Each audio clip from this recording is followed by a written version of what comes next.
My gang is shoot like camera view. Had a ratchet brew, run to Baton Rouge. Trying to keep it wavier than Santa Cruz. Dance like food with satin shoes. That magic elixir.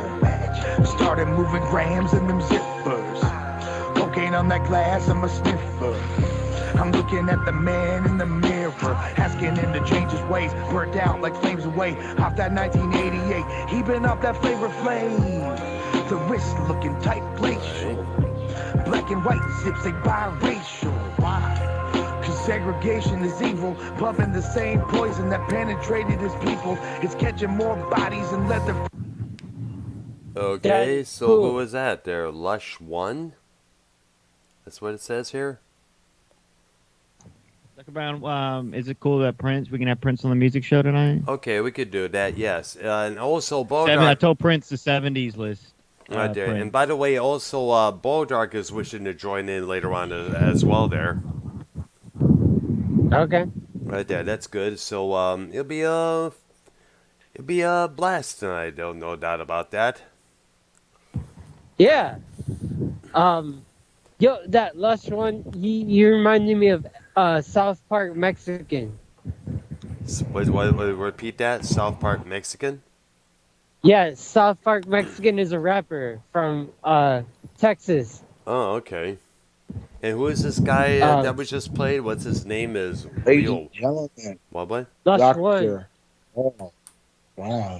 Hey, what's up, Princey? How's it going, dude? How you doing, man? Dude, I was so happy for you when you went to that concert. YR, dude, I was happy for you. I was crying for you, dude. I'm like, yeah, that's how you rock. All right, it's cool. Appreciate that, man. We had a great time there. Doesn't Lush One sound like South Park Mexican? All right, go ahead. Mm-hmm.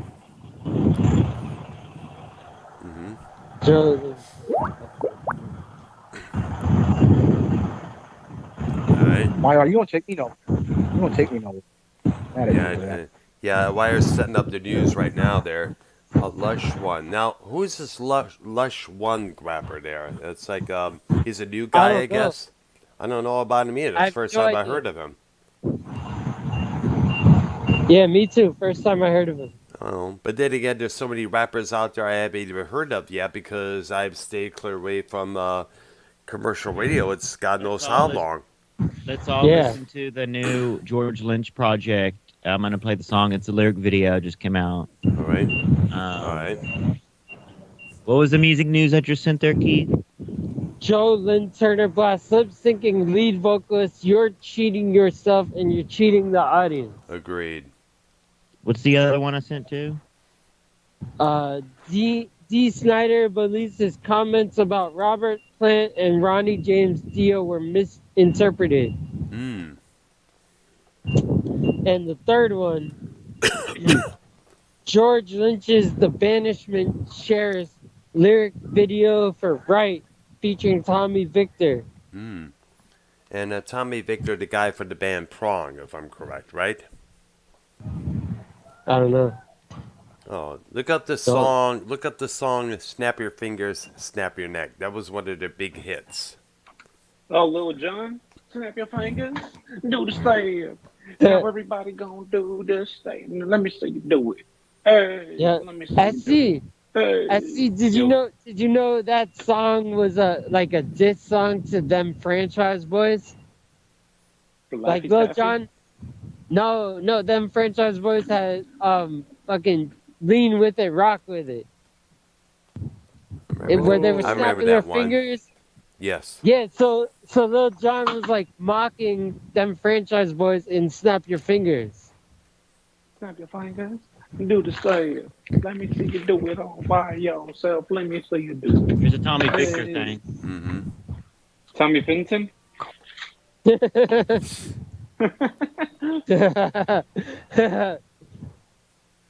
Yo, I was listening to yesterday. Never mind. All right. Oh.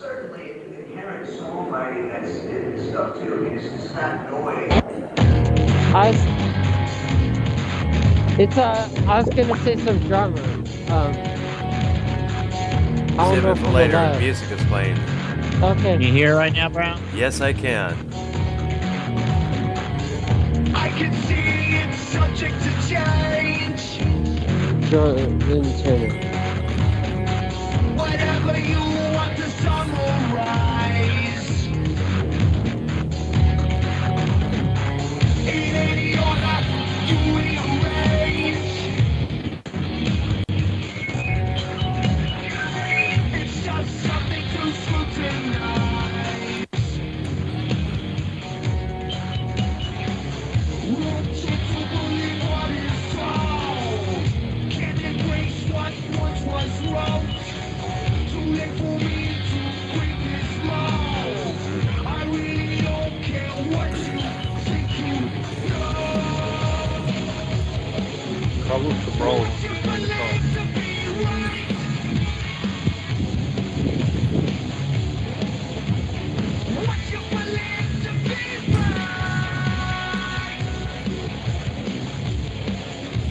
Carlos Cabral wants to join the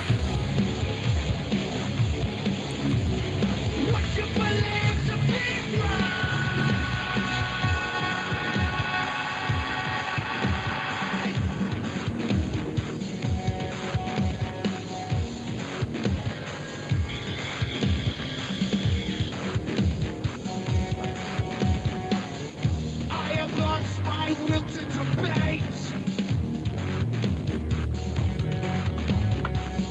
I can't Carlos Cabral wants to join the show. realize the precious ego embrace. The more is realized. Won't buy into everything sold. Can't stand by what you promote. Find it hard to replace my faults. Standing here in the middle of the road. What you believe to be right. All right. Sounds pretty good there. Yeah. What you believe to be right. What you gonna do? What you believe to be right. Jeez. Whatever's best for you.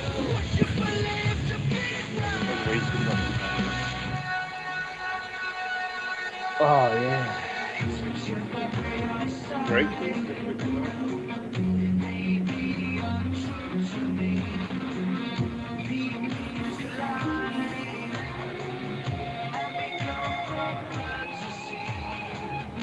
What you listening to?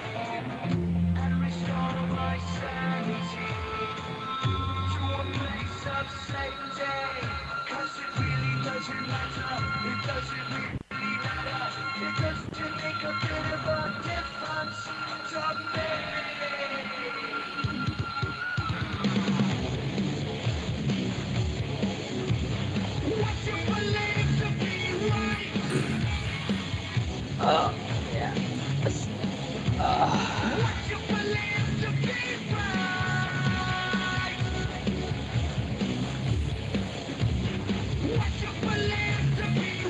Wow.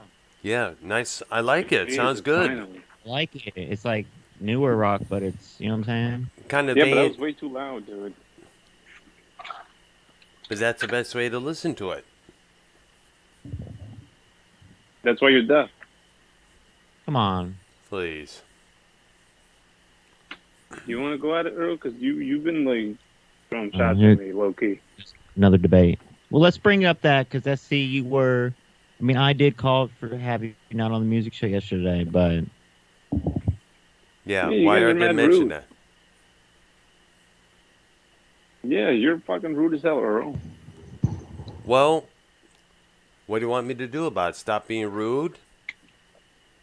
No, confront me. You got Okay. mad shit to talk about me behind the fucking Well, show. You're like, no, well, blocking. well, here's the thing. Well, here's the thing. Here's the thing. You do. Let me speak. Let me speak. Let me. Blocking.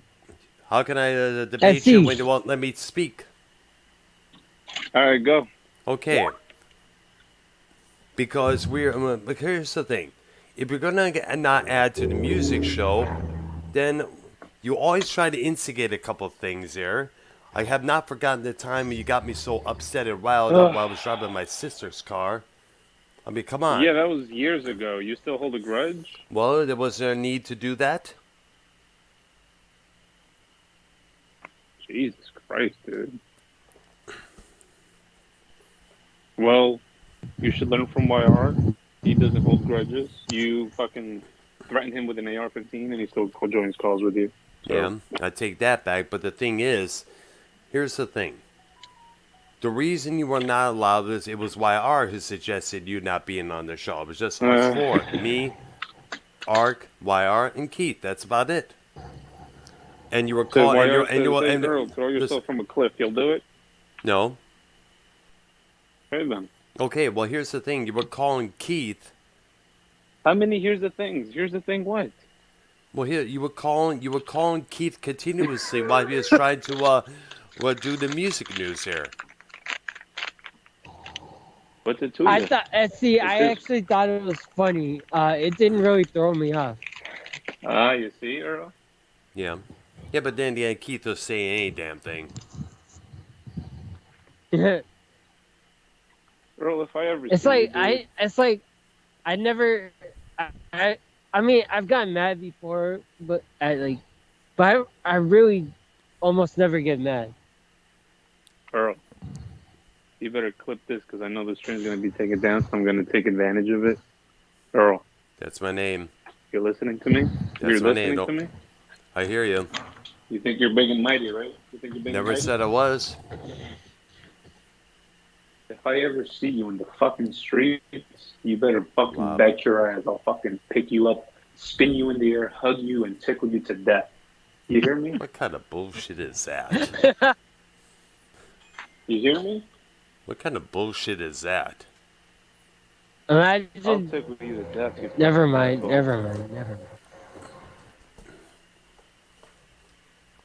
Imagine Devious Dave Rose revealing that. You will. Yeah, You will, that's for sure. Malicious, fucking tickling him is malicious. Nah, he's gonna say you're gay. Okay, I am. So what? Well, at least being manly gay about it. Okay, I mean, what's it to you? I'm nothing.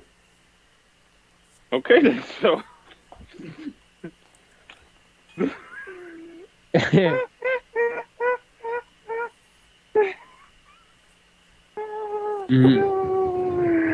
I see you better get it in here because you're be on the music show. So get it in while you can. No, I'm ready for the music show. Let me know. No, you're not going to be on. Right, Brown? Correct. Oh my. Man. And believe me, it was YR who first suggested that, not me. So there you go. He just asked you, and now you said, yeah, correct. Brown, don't you think it's fair? I give them time to talk, the drama, whatever, and then when we do the music, they're off, so they get time. I don't want to do drama when I go on that show. Yeah, but here's the thing. All you want is drama. You like the drama? You want to bet $10 right now that I could do 10 minutes without it? No, because you won't do it. Okay, then. All right, I'll prove you wrong You right now. love We don't that. have to make a bet. Well, Wait, so it's if not you really won't drama. do it, that means Hold on. Dr. That Prince wants to speak. It's not really drama on this show. It's more like gossip. Because drama is usually on the other show. This is more like gossip. Correct. Or like hot topics. Like, hot topics from what happened prior to the earlier show. Yeah. Keith used to shop at Hot Topic for he used to get what is that band? Blink 182 shirts, and he used to get Biggie Small shirts at Hot Topic. Hot Topic's great though. I also, love Hot Topic. I should shop at Hot Topic. Not the Hot I've Topic never bought I used it to at Hot remember. Topic. Shoplift from I used to buy from Pac Sun. What? That's expensive. I go to Kohl's and get khaki shorts. Yeah. Oh gosh. Yeah. Isn't Paxton's expensive, right, guys? It is pretty. Yeah. It's depending on what you get. Like if you're getting jeans and all that, it's kind of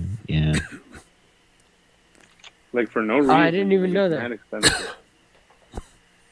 Well, Who buys for you, yourself or somebody else? Keith, what in the hell do you buy at Pac Pacific Sunwear?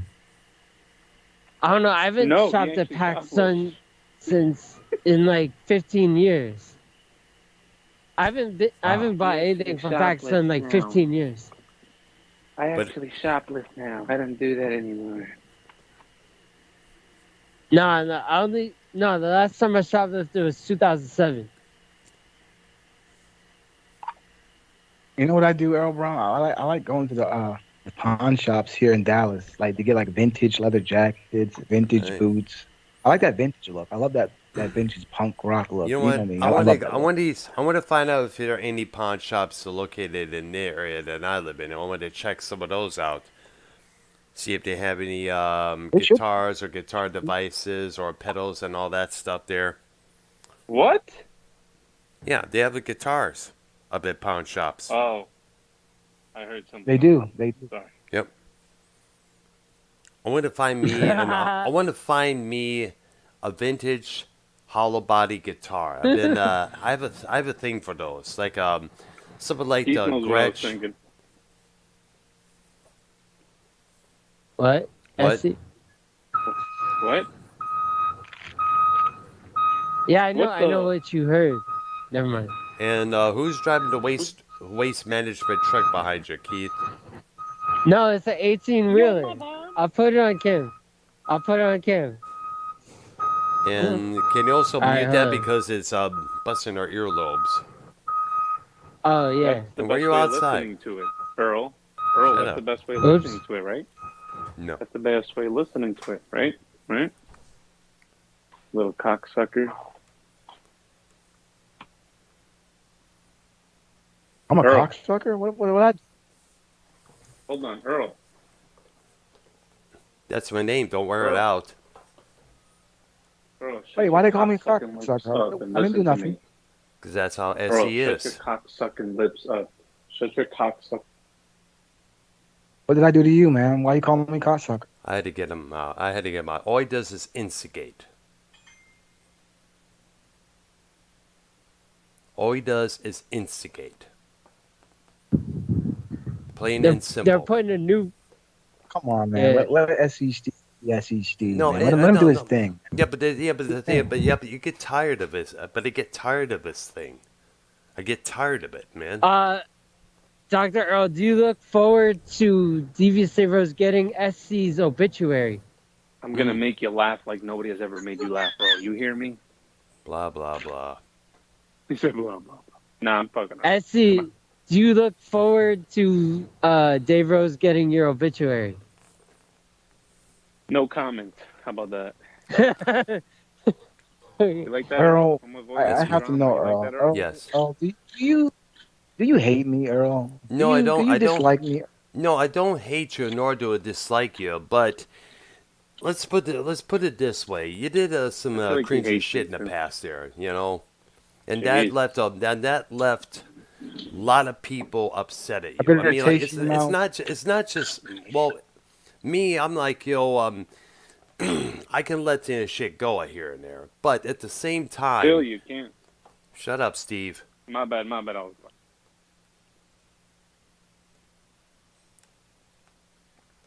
Go ahead, Earl.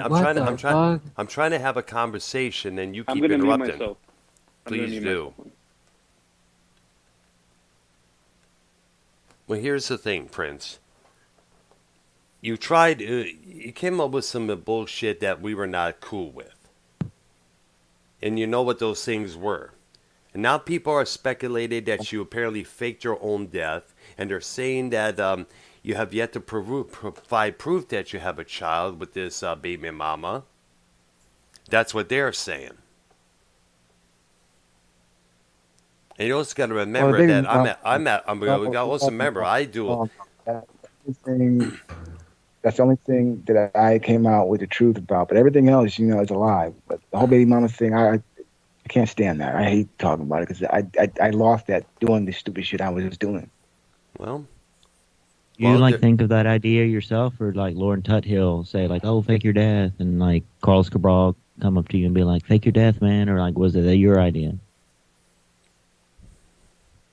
I hate to I hate to throw her under the bus, but it was actually, Lauren told me it would be a good idea to kill the character of Prince Idol. She was like, you should kill the character off and we create a new character. And that's what I was trying to do, but it really backfired. Prince, what you should have done was come out and say, hey, as of now, I'm going to go by this new name instead of Prince Idol. That would have been a better idea other than faking your own But death there. she was saying, you've done that so many times, though, with the whole Donatello. Like, you've done that. So now you just really have to just kill it off. Like, let this kill it off. And I was like, what do you mean kill it off? You can't just come out and say you changed it because you changed your name so many times to Donatello, to PJ, to this, to that. They're not going to buy it if you just keep saying, I'm changing my name, change my name.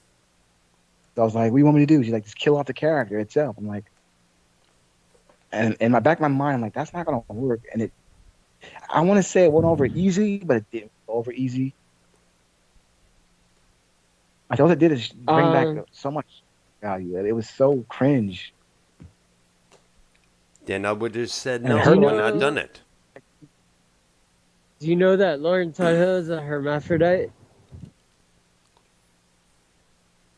Easy, Keith, because we don't know if that's true or not. Easy with that.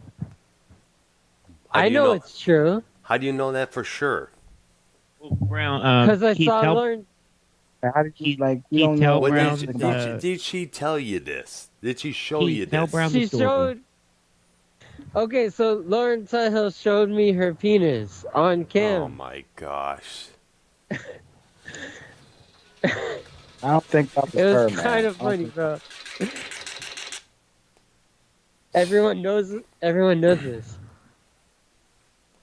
I think that was a scam, dude. That was probably someone else pretending to be her. Yeah, because there was there was one time when it was on the music show and I kept getting interrupted on Skype there by the same name there. It turns out to be a troll. And they kept calling back under this name, that name, this name, that name all the time just to troll the shit out of me. Brown, what are you saying okay. Brown, what are you saying about 10 minutes? Well, you have your stream ready to go live? I'm live right now. I said, fuck it, let's do it. With the music show? He's been Yes, live. yeah. Yeah, Yes. he's All right, been well, live, dude. Keith, kick SC out of here, please. No. Okay. Oh my. Stop, All right, well, Brown, if SC brings one drop of drama, we got to kick him out. But since SC's saying he's not gonna contribute musically, okay. Okay, my All right. My remove button is on. Is already. Thank you, sir. Okay, I tried adding Ark to the call here, and while we're at it, should probably also get Bodark because he expressed about being on the show just as well. Well, no, I don't think he's just gonna keep kicking once again. He doesn't like me. Then maybe she'll leave it. I mean, I asked for forgiveness earlier.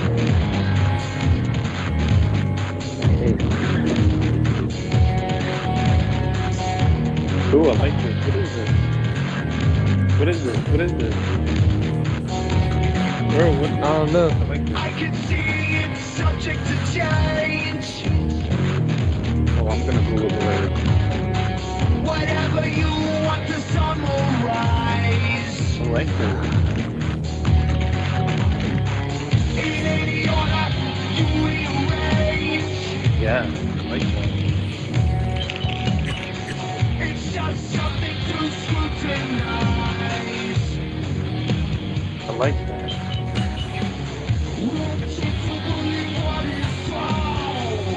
Can't embrace what once was wrong. This is awesome. I really don't care what you think you know. What you believe to be right.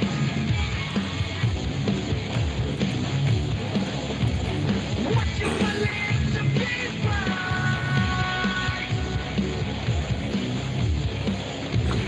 What you believe to be right.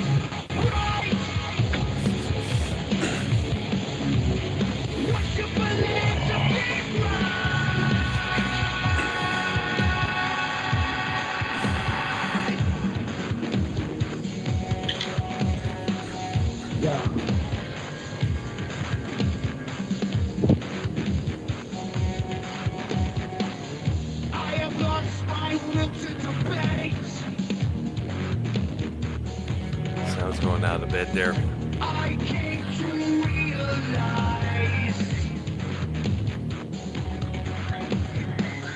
the precious ego in flight. The more it feels right. Won't buy into everything sold.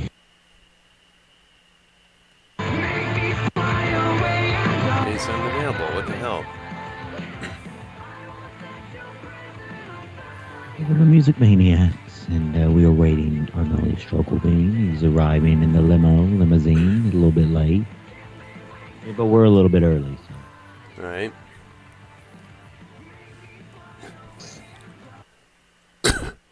Hey, Keith got them Yeah, biker glasses on again. Fellow Yo. music fan, Prince Idol, how you doing? You look like you're in a prison. I know, I was gonna say, man. Yeah. The prison's right behind me. Oh shit.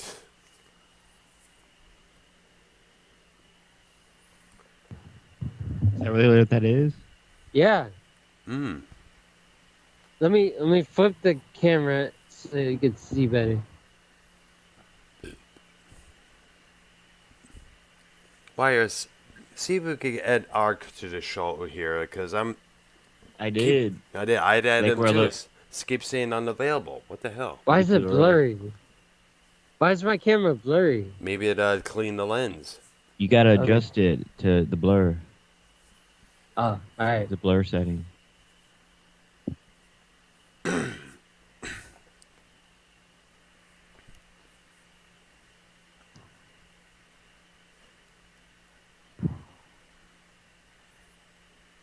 I don't Earl, know how to do that.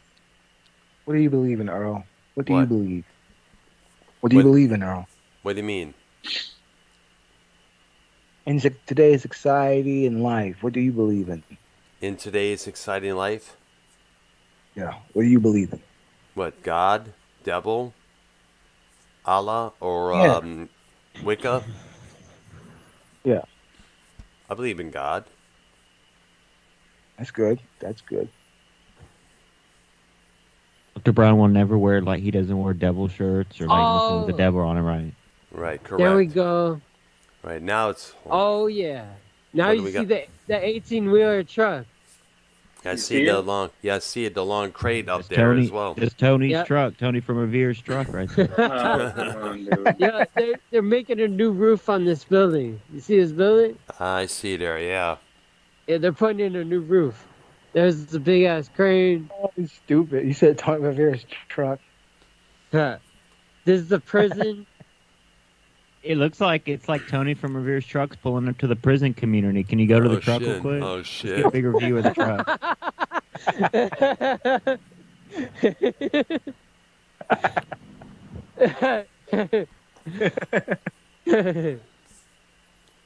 Why is Ark unavailable? It's early, bro. Let's wait another 10 minutes. He'll probably be out. Email him real quick, though. Tell him Oh we're on yeah, early. That's it what I'm is. doing right It now. is Tony from Veer's truck, and he is pulling to the prison community. Like All right. no, like when YR said that, for some reason I was thinking about when he went to this parking lot and he got in this guy's truck. But now I get like YR was talking about the trucking simulator. And then if I- Keith looks to the left, it's the prison community. If he looks to the right, it's Tony's trucking simulator game. Yep, there's the prison community right there. All right. There's the building where they're putting in a new roof. Oh, shoot. I'm sorry. Breaking news. Yeah. Bruce Willis, his condition has worsened, and it is diagnosed that he has some cruel frontal, I can't pronounce this word, but basically some cruel dementia right now. Put it in the chat. What movie is he in? Or what movies is he in? What? What? Pulp Fiction, Hostage, Die Hard.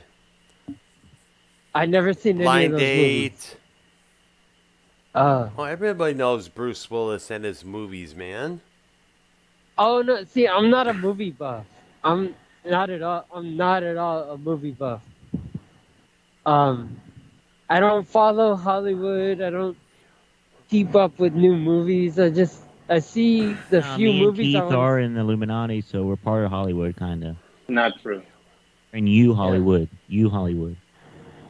Yeah. They're turning. See, this building used to be like a high-end thrift store, but it went out of business. So now they're turning it into a shooting range, where you could like go and like train to shoot guns. Target practice. Yes, target practice. Yep. All right, I just And messaged then- Ark to join the call with us. This is a warehouse. And hey, I think I see Alan Holman and Big No, we're not Lips. naming those people. Stop. Oh, okay. Jesus. I don't even know why you watch that. Like, you really should be the last one watching that, to be honest. No, well, I mean, I watch it because it's Tony. That's why I watch it. Yeah, but You it, really should be the last one to watch that type of stuff. Keith, if they're gonna put a dog fight on Tony's channel, would you watch it? I'd watch anything. I'd tune in and see if Tony's making it entertaining. Well, I'm sorry, but those pit bull dog fighting rings not entertaining. Oh yeah, you're right. I wouldn't watch it. You're right. Precisely. Oh yeah. Anybody else would have answered no, hell no, right away. Oh, my bad.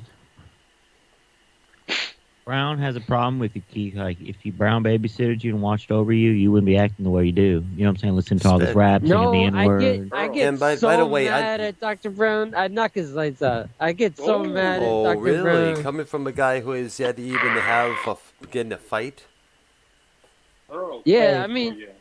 no, I feel like Dr. Brown wouldn't let me do anything. Earl, Something, question. please. Earl, you said you didn't believe Keith, and you say he lives in a group home. Like, what did you mean by that? Like, my group home is in the ghetto, and you said I don't believe that. Earl, It doesn't matter where your Earl. it doesn't matter where your group home is. Still, does the Earl. members of your staff tell you not to use that word? No, they don't. They actually laugh. They think it's funny. Earl. Well, let's talk to one of the mess staff members and find out. Bring them on the camera. Bring them on the mic right now. No, don't do that. You don't have to do all that. Come on. Go. I want to get confirmation. No, you see, don't need to do that. I Come on. checked. No, I'm He not lives in gonna a do that. group. But Haitians don't live like African Americans. It's like a very separate thing. Earl, question. Yeah. Fuck, I forgot the question. Jesus, oh my God, never mind. Fuck. Anyways, God damn it. but here's the thing. When we Wait. Jesus Christ. Did you enjoy when I did that verse from Real Nigga Roll Call by Lil Jon the Eastside Boys? Like, that was a dope verse that I did. Yeah, but I don't listen to Little John that much. All right. And besides, you go on. And besides, my problem with you, Keith, last night was you gotten so automatically defensive towards Holy me shit. and Prince Idol when we brought that subject up. Yeah, Prince. Earl, do you have hair on your chest like Austin Powers did? Why are you asking that question? Just curious to know. Like, you look like Bon Jovi. I was like, he looks like Bon Jovi, so he might have hair on his chest like Austin Powers.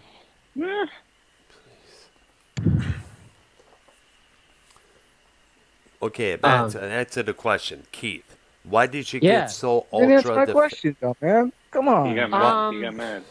He got mad. Nah, cause okay, I felt like I don't know. I felt like Prince was thinking like he knew better than me on this subject, and Prince was trying to control me with this subject, and But he does you were know more. you were jumping in. And I'm like, nah, it's fine. Like what I'm doing, there's no problem with what I'm doing. Yeah, but Like, but the thing is, you're in an isolated area. Once you get out of that isolated area and you start using that word, things will be so pretty afterwards. yeah, I know that. I know that. Actually, one time I got punched in the face for saying violent rap lyrics in front of a bunch of stoners. Well, can you And so imagine? like Now, can yeah, so imagine I going was to the hood and using that word as much as you did in that verse, and see what's go to the hood and try doing that, and see what would happen afterwards. I will. But he doesn't have to, Earl. That's the thing. He doesn't have to. Yeah, I'll have to. Yeah, but the thing is, Actually, I'm not it's gonna about do it. consideration. So why are you considerate about him going into the hood and doing that? I'm considering That's him. not very considerate. I'm considered. See, there you go. You're trying to instigate shit again. But look, wow. I have fun with the word. I don't do it maliciously. So I can't speak up for Keith now, dude. Really? No, I'm trying to get through to Keith's head. Well, no, I don't agree do with it you. maliciously. Don't get me wrong. I do agree with you. Look, check it out. Like I would have. if He I was followed wrestling everywhere. Needless to say, I didn't get to see a lot of Canadian wrestling down here. Yeah, he never went. He never. Yeah, you remember that wrestler? I guess all of y'all, Judas because Priest? he was around. He was probably like 2003, 2004, 2005. Rene Dupree. He's like the French character Yes. What happened to him? with La Resistance. Remember La? He died?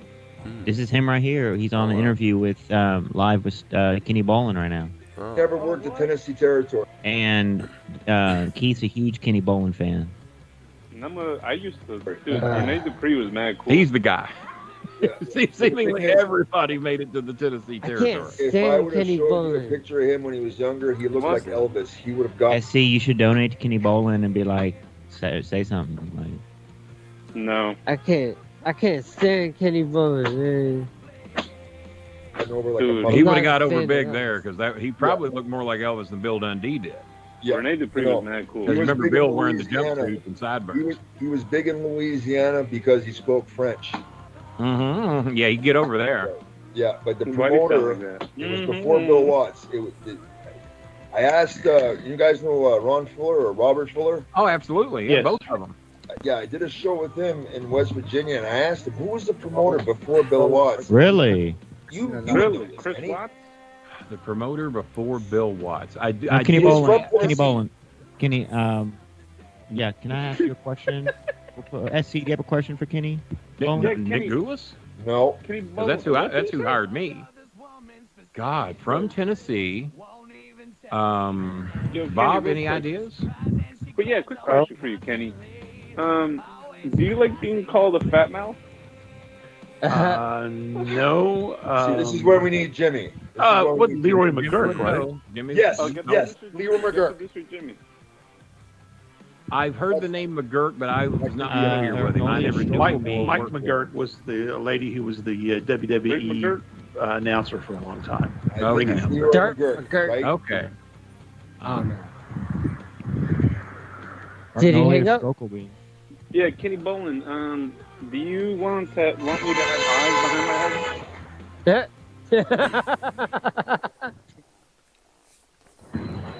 Oh, Joe Earl. He's still there. No, he left.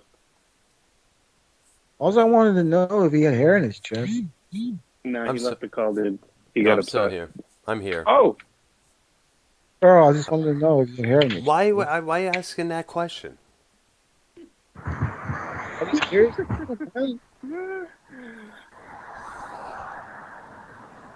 Because, you're a cool rock and roll guy, You kind of remind me of Austin Powers. I was like, he must have hair in his chest, I agree. So you do have Bro, it's just a simple yes or no. Well, wait a bit, but why is another guy asking another guy about hair on his chest? And what's wrong with that? Queen used to fucking sing in fucking dresses. And Prince sang in high heels. So, Yeah. I just want to know. This Okay. community Don't needs answer to it for like. me. Don't answer it for me. Answer it for the lady. This community needs to like lighten up. Like they're like Go too to some insecure about their sexuality. Well, go to my channel and go to some of my videos and where I'm wearing sleeveless shirts, and you'll most likely can tell from there. Okay, that's a good answer. That's a good answer. See, I'll take that. I'll take that. I got the coolest glasses in the community. Essie, can you go get that real quick? Keith, What's do that? you have hair on your chest? Picture from Brown. Yes. Go look for that. Oh, I'm cleaning right Yo. now, dude. I got the coolest glasses in the Ark, community. you there? What the fuck? He's There are gone. some cool He's not glasses, here. Keith. I like Thank them. you. Yes. All Where you right. get them? The optical eye place. I don't know what it's called. Don't tell people the name.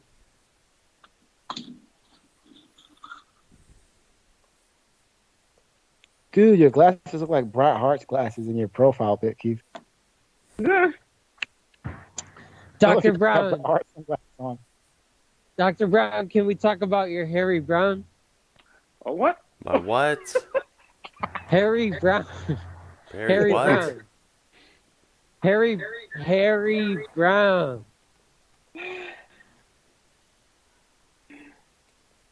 I don't Not know. making no damn sense, man. I know.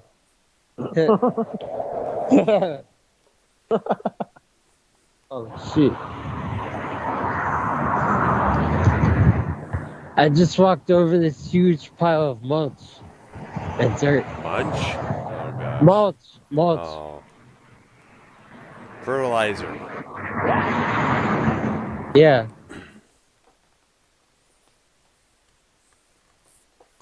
Why? I'm trying to add Arkanoid to the call, but unfortunately, the problem is, he's unavailable. I don't know what the heck.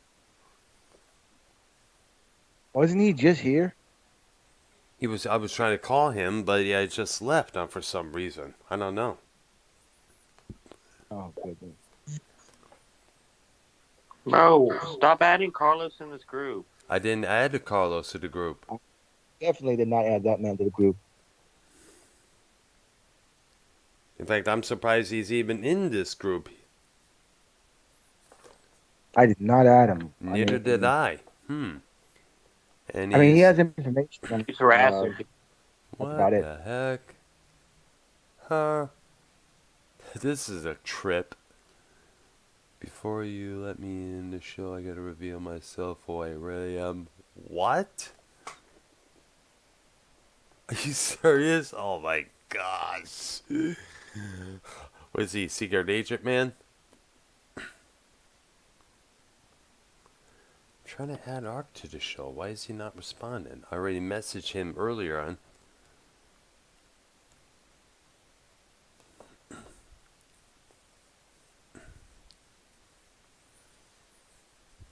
Give me a couple of minutes here. And everything has fucking froze right now. Keith, you might add that argument. Yeah, I'm trying to add him right now there. And here we go. Now everything's back to normal, hopefully.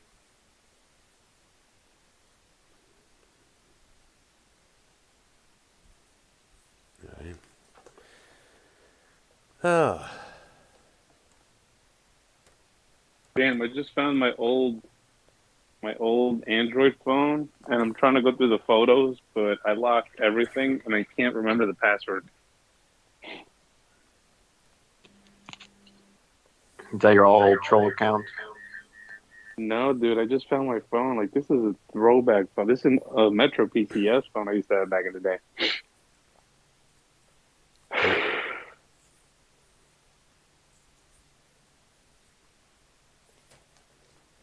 Damn, bro, this is a throwback.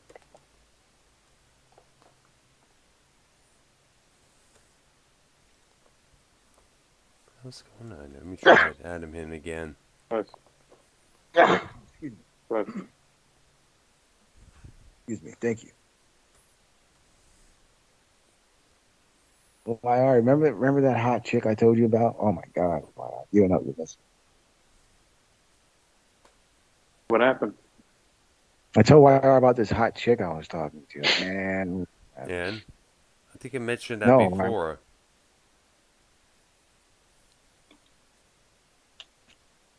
Where Ark is, Keith?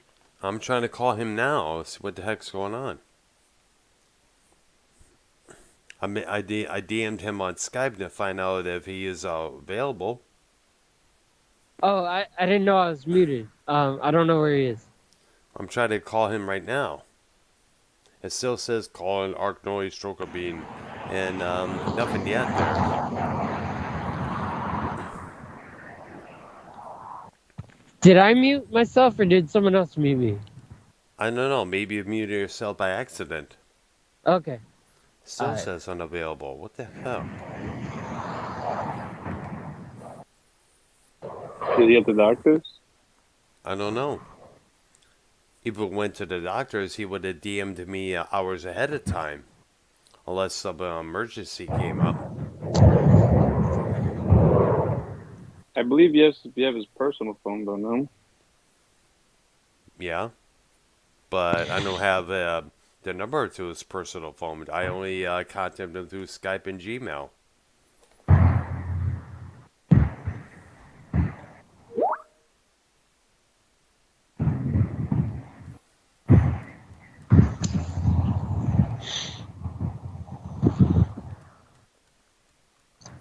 Maybe it'll be a drama show instead of a music show. Do you prefer that, Keith? Yes. Yes, I definitely prefer it. Yep. And Carlos just DM'd me in here saying, you're trying to contact me. Somebody blocked me. I don't recall trying to add you, Carlos. And I didn't block you either, Carlos, dude. Keith. SC, you know that song, I Don't Want to Know, it's 21 Savage and someone else? No. Oh, okay.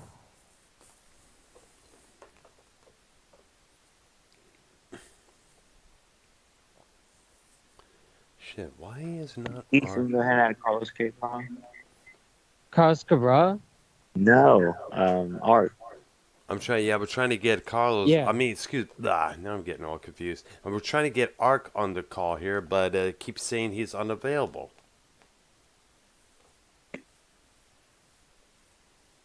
Damn, bro, why did I fucking put passwords on this? I can't remember it. Wow. Okay, I just saw a sign yesterday. It said, forget password, go to keeper.com.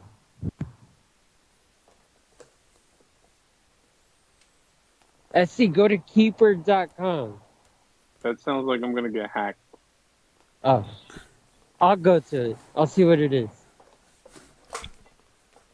Keith, do you like Jamaican food? Only one thing. I like jerk chicken. Yeah, you go, my boy. Yeah. Go. Jerk chicken? Yes.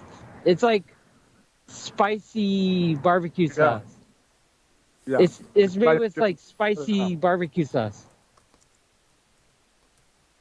Do you like it grilled? Yes, grilled. I think jerk chicken. I think it's overrated. I love jerk chicken. I love it too. Cool. Do you eat it with the rice and beans? I have like the rice and beans and the Jamaican beef patties and everything. Oh no, I don't. Well, I don't eat rice. I don't eat beans. Jamaican beef. I don't eat Jamaican beef patties. I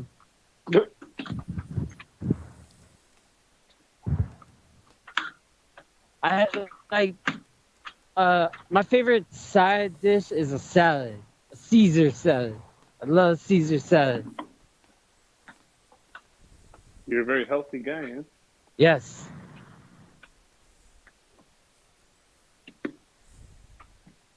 healthy guy that does triple C. It's unbelievable. Oh my god, we were talking about that one night. I was like, Where's that Ark at? I know. Anime. I've been adding him, trying to add him left and right, and but still no response. Keeps saying Don't you have his real unavailable. number? I don't have his real number. Oh, I think you should. I think you should be. You guys should have each other's. I think you guys trust each other, no? Alright. Probably, and you know what? I should probably Gmail him and ask for it. And not to be rude, but you know, Ark is on the older side. You know, always want to make sure he's doing okay.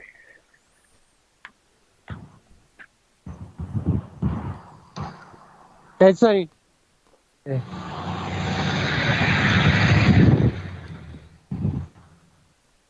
Remember Larry Funk? He was a cool dude. Yeah, he was, man. I had a few cool times with him on Monetize This in the past. hey, how you doing there, Joe? Oh, jeez.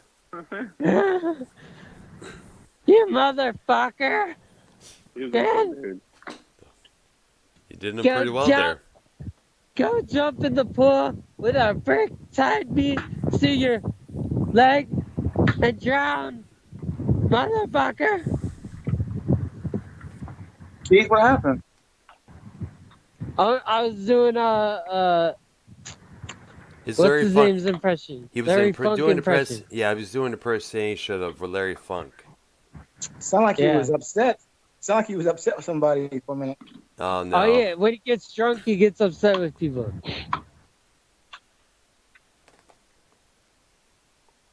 Hey Joe, I'm so drunk right now. Why don't you go take a gun and shoot your eye? Jeez. The fuck? Point the gun in your eye Jeez. and shoot it and kill yourself. Well, this stream's getting taken down. Yeah.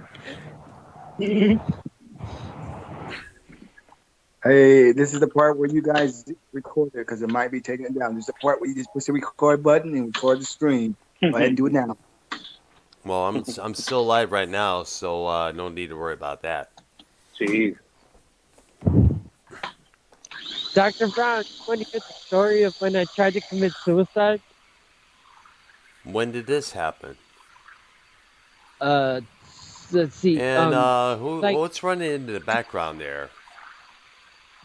I'm outside. There's a wind blowing, a cool wind blowing. It feels Hey, like it's did like you know- 70 It sounds like one of those devices that the dentists use to drill in your teeth. Yeah, it Oh. did. Girl, did you know Dr. Feel Good songs about you from Motley Crue? Oh, please. Dr. Feel Good. Yeah. Oh, okay. It was August 2007. Mm. Dr. What the hell for? Would you do that? Okay, I was on house arrest, and then I left my house. I went to Walmart, Bad and idea. then when I got back from Walmart, I got a phone call saying, "We know you." It was from the police. They said, "We know you left your house, and we're coming to get you to take you to jail." Oh gosh! So, Shouldn't I have was left like, your I house. don't- When you're on house arrest, you should stay in the house. You're on lockdown, fool. Yeah. Yep. Yeah, and right, and let's see. Oh yeah, so I was like, I don't want to go back to jail, so I jumped out the second story window, and I landed on my feet, and then I broke both my ankles, and I fell on my butt, and then, so I broke both my ankles, and then I had to be in the hospital for 3 months, and then I had crutches for 3 months, and then I was walking with a walker for like 3 months, and then after that, I was walking pretty good. All Oh, what are you right. having for dinner tonight? What are you having for dinner? Me? Yeah, what are you having for dinner tonight? Already ate dinner. Oh, What'd you so have? Dr. Earl, in 2010, okay, so that happened in 2007. In 2010, I realized, God puts certain things in places. God really, really doesn't want you to commit suicide. Exactly. So, like, He doesn't look down. He looks down on suicide. You know what? That's why Yeah. I'm against it. Yeah, and then 9 times out of 10 you'll fail, so don't even try it. Yes. And you don't want to be, and I'm sure you don't want to end up in a loony bin as a result from that. Right. Yes. You know, if I understand that maybe in some states, I don't know about here or Michigan or Texas, but it's against the law, if I'm correct. Oh. Okay. Yeah. So, like, you try to commit suicide and then you go to jail for that? I don't know. I've never tried to commit suicide, not once. Let alone I've never been arrested either. Okay, so you don't know what that law means. I remember right? hearing it somewhere when I was a wee kid, and that's it just came to my mind when you was bringing up that story there. Oh, okay. Yeah. But, dude, when you're on house arrest, you should stay in the house 24/7, no matter what. Yeah. Yep. You're right. Because by you trying to jump out of a 2-story window, I'm gonna kill myself. Oh fuck! I broke both my ankles. Son of a bitch! You made yourself look like an outright fool. Yep. And then I had surgery Sounded on my. like groaning. Who? He's like, I'm gonna kill myself. Oh gosh, don't go near that guy, please. So they said the bones in my left ankle would grow back normally, but I did have surgery on my right ankle, and now I have a metal bar in my right ankle. So that's where our taxpayers' money went? I don't know. Oh jeez. What do you think, girl? Well, Keith was a dimwit for trying to do that and to begin with, let alone being a dimwit for leaving the house when under a house arrest. Yeah. So use a dimwit for that. Yes. Dimwit. Yep. Wait, I agree with you. I'm gonna do what a Republican does a lot, and I'm gonna dive into what he does. Earl, let's talk about this whole Cronin and Earl situation. All right. Let's talk about it. You want to express yourself a little bit more? Oh, you want to talk about Joe Cronin? Because you just said don't talk. Yeah, about let's address that let's get issue. let's get into the gossip, shall we? Okay. Gossip. Let's.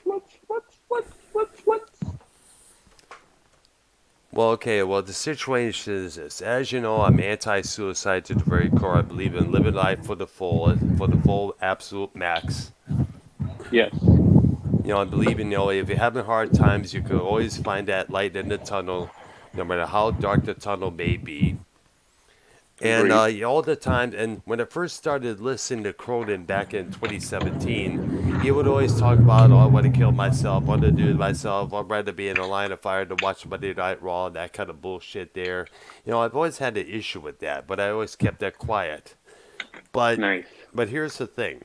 The reason, and I don't get upset at things, as you all know, but I lost 4 people that were dear to me from suicide. Sorry to hear that. 2 friends, my girlfriend, and my uncle. Oh, sorry. I think Cronin knows about the deceased girlfriend there. I remember I mentioned that on one monetized this episode there. I think it made one where Leah went after Mars Mira a couple of years back there. Yeah. And by the way, just well, let's put it this way. I with Bosey, me and Bosey, we did a couple live shows together. Mm-hmm. And then Cronin gets wind about what we were saying we wish he wouldn't do suicide jokes. And in response to that, Cronin put it on Twitter, this video of me going off on this person, going off on that person. Wow. This was prior to the pandemic. I was an angry man. I had a lot of resentment. I had a lot of grudges towards people back in Michigan who had fucked me over, fucked me off. And, I was still angry about that. And Cronin used that against me. And yeah, Bullseye was not happy about it because his older brother committed suicide when he was younger there. And Oh man. I was not happy about that because of in the way he portrayed me as a psycho son of a bitch. In fact, him and Bullseye had a few debates, and Crowley kept saying, yeah, but I don't advocate him try to kill people, this and that there. And during this Monday night review, he was, of course, going off on these little losers, trolls, and this and that there. And he mentioned me and Bosey's name, and just like Bosey, Dr. Earl is telling me I shouldn't do suicide jokes. And later on, he held out, "Oh, you could fuck off." So that was it. That was it. I have not been on any Joe's programs since that. I never knew that. Damn. Yeah, no, that's deep. That is deep. Yes, and I know since you never liked him because of the way he used, No, Tommy. I mean, I can't compare him. I can't compare it to what you know. Yours is legit. You have a legit excuse. So yeah. And I was like, I was wondering how come you had a thing against Cronin? Because I know you said. I mean, it's just busting balls because he's joined the call here, and I told him, I'm sorry, like we're over it. We're over it. He's over it. I'm over it. But let's say he comes on the call. Would you move on or? Well, I would like to have it would be nice to have a one-on-one with the guy, they're getting things straightened out. I think you should. I think, it was time, like you said, it was COVID and everyone was heated. Yes. The issue, if actually what the COVID situation and being fired from my from that golf club job, that kind of woke me up. Mm-hmm. That woke me up big time. So, because I had to sit down. Woke you up from what? Woke up from the anger, the resentment that was holding inside of me. Plus a few talks with my sister and brother-in-law. They were giving me some details. You can't hold on to a grudge forever. You can't hold on That's to what that. I'm saying. Yeah, I know. That's true. You're right. You got me there, man. It's like, I had to. Most of the people that fucked you over probably are going through hard times right now as we speak. Like, one guy I remember back in my early teenage years fucked me off because I wouldn't do drugs with him. He ended up having 3 strokes, and he's unable to walk. He's bloated out. He sits in this house all the time on disability, while I'm still out there, still active, still mingling with people, still having a good time, still driving a car. He doesn't have a car, by the way. I just got this one after how many years without one there. I ride a bike, I walk, I do everything there. So basically, in the long run, I surpassed this fool. I mean, no offense, but Keith, this would have been you. You would have been the one who's in a stroke. But luckily, you managed to move on and stop doing that. Yeah, the triple C's, man. Yeah, because I remember you because I was like, why are calling me off the air? It's like, look at Keith's eyes. It was like, and Keith, you're like, wow, man. Dude, you were bad. Yeah, you were bad, man. It's like almost every time you were talking about triple C's, every man. Every day he was done. It's not good, Keith. He stopped though, so that's cool. That's good there because we don't want nobody dying in this community. We lost Real Talk, we lost Larry Funk, we lost Mike Bobbitt. We don't need to lose. I forgot about Bobbitt. Yeah, he died a long while back there. I think it was last year. Damn. That's sad. Yeah.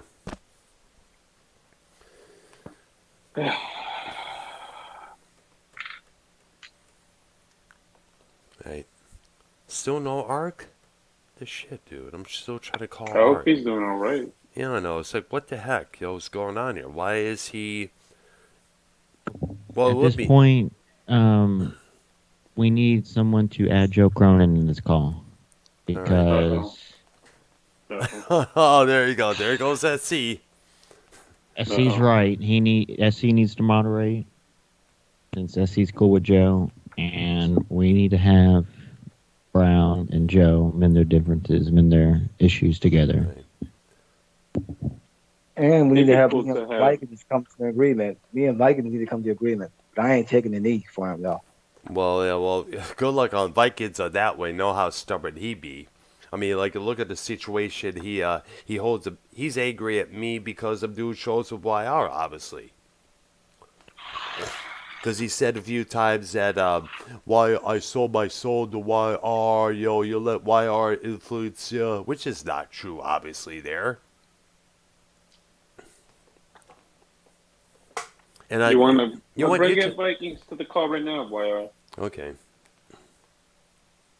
Just, take baby steps. All right. And Ark is still unavailable, unfortunately.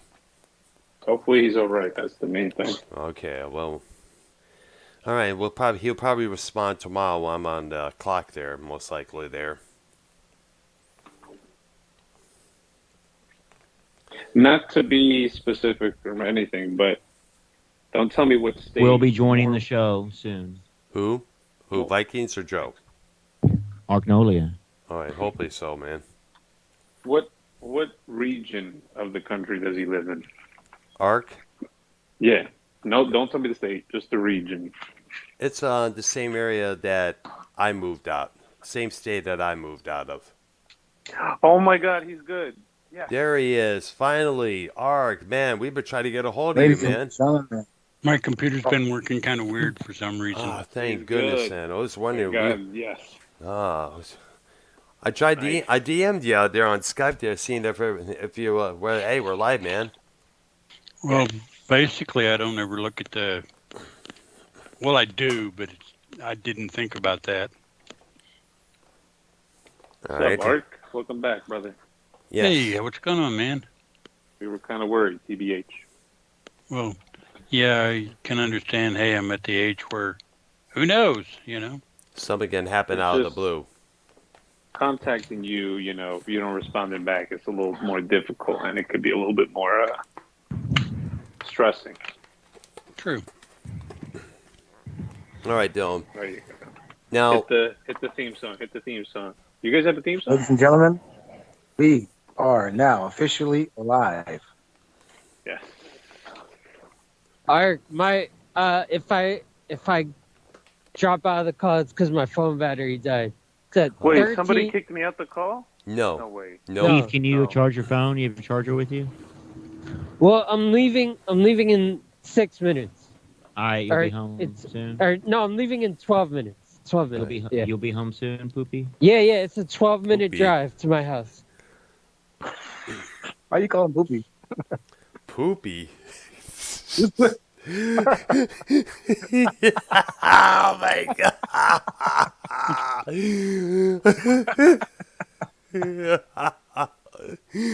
Oh gosh. You could call him Booby. Booby Poopy? Oh. Yeah, Booby Poopy. That's a There you go. Booby? Yo, that's so offensive, though. Stop doing that. Stop doing that. Booby the Poopy? Or Poopy the Clown?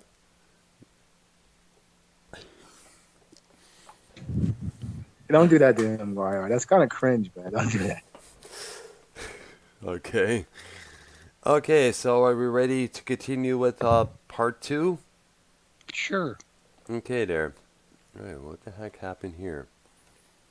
All right, there. All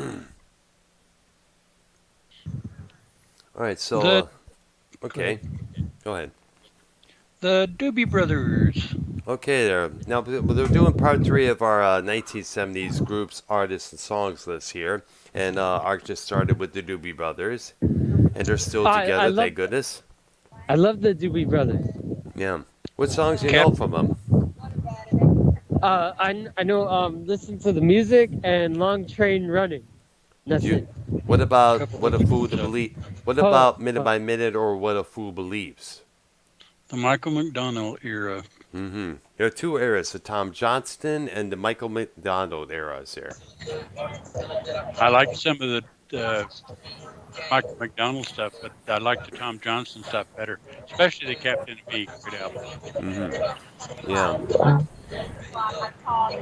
I don't see what do we got going on in the background here? Yeah, I know. It's like, are you? Oh no, I'm trying to YR to the group, but I don't see him on my Wire's list. gone? Yeah. Huh, what the heck's going on here? He was on here a minute ago. Yeah, my Skype No, is he's acting he's up. on. He's just paused. He's on hold. Hmm.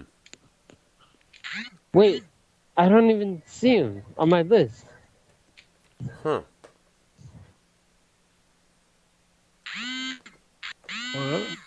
Who's drilling stuff? Whose electric toothbrush is that? I don't know. Hopefully it's that and they're not at the dentist. Okay. And we got this answers call. Tell you what, I'm being summoned right now. I think YR started a new chapter. I guess he started a new call there. We'll have to add you back in, Ark. Okay. Okay. Hopefully my computer won't do something And stupid. YR, he's I guess he's gonna make a new group. Right? He did, yes, and he tried adding me to it there. Tell him to add me once more there. Me and Ark. Okay. All right. Blah, blah, All right. blah. And I guess I'll hang up. All right, there, and we'll get you back on the call for shizzle. And it's taking this time loading up there. Son of a bitch. There we go. All right. All right. Let's try this again. And it says missed call. Let me try this again. Okay.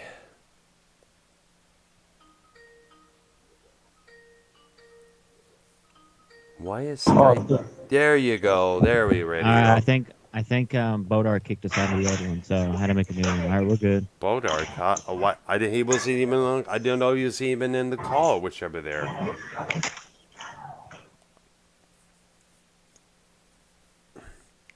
Okay. We mentioned the Doobie Brothers. Well, Keith, did you do the news real quick? Yeah, we forgot to do the music news. Yeah, I know Keith got sent a couple things in there. Yeah. Okay. Let's see. And hopefully the articles aren't got awful long. Yeah, that's the thing, we got to shorten the articles, Have a few of them, Yeah, go ahead. Joe Lynn Turner blast lip syncing lead vocalist. You're cheating yourself and you're cheating the audience. Legendary singer Joe Lynn Turner has blasted bands who rely on backing tracks for their lead vocals during their concerts, saying they're cheating themselves. Keith, get it, Keith. Go somewhere where you don't hear the noise in the background, dude. Alright, I'm walking to the exit right now. Okay, stand outside, then read the article to us. Okay. Wait in the restaurant kitchen? Nah, I'm in the arcade part. The arcade part? Oh. Yeah, now I'm in the part where you sign up on the computers for an account, your own account. Oh. And now I'm coming out the exit door. All right.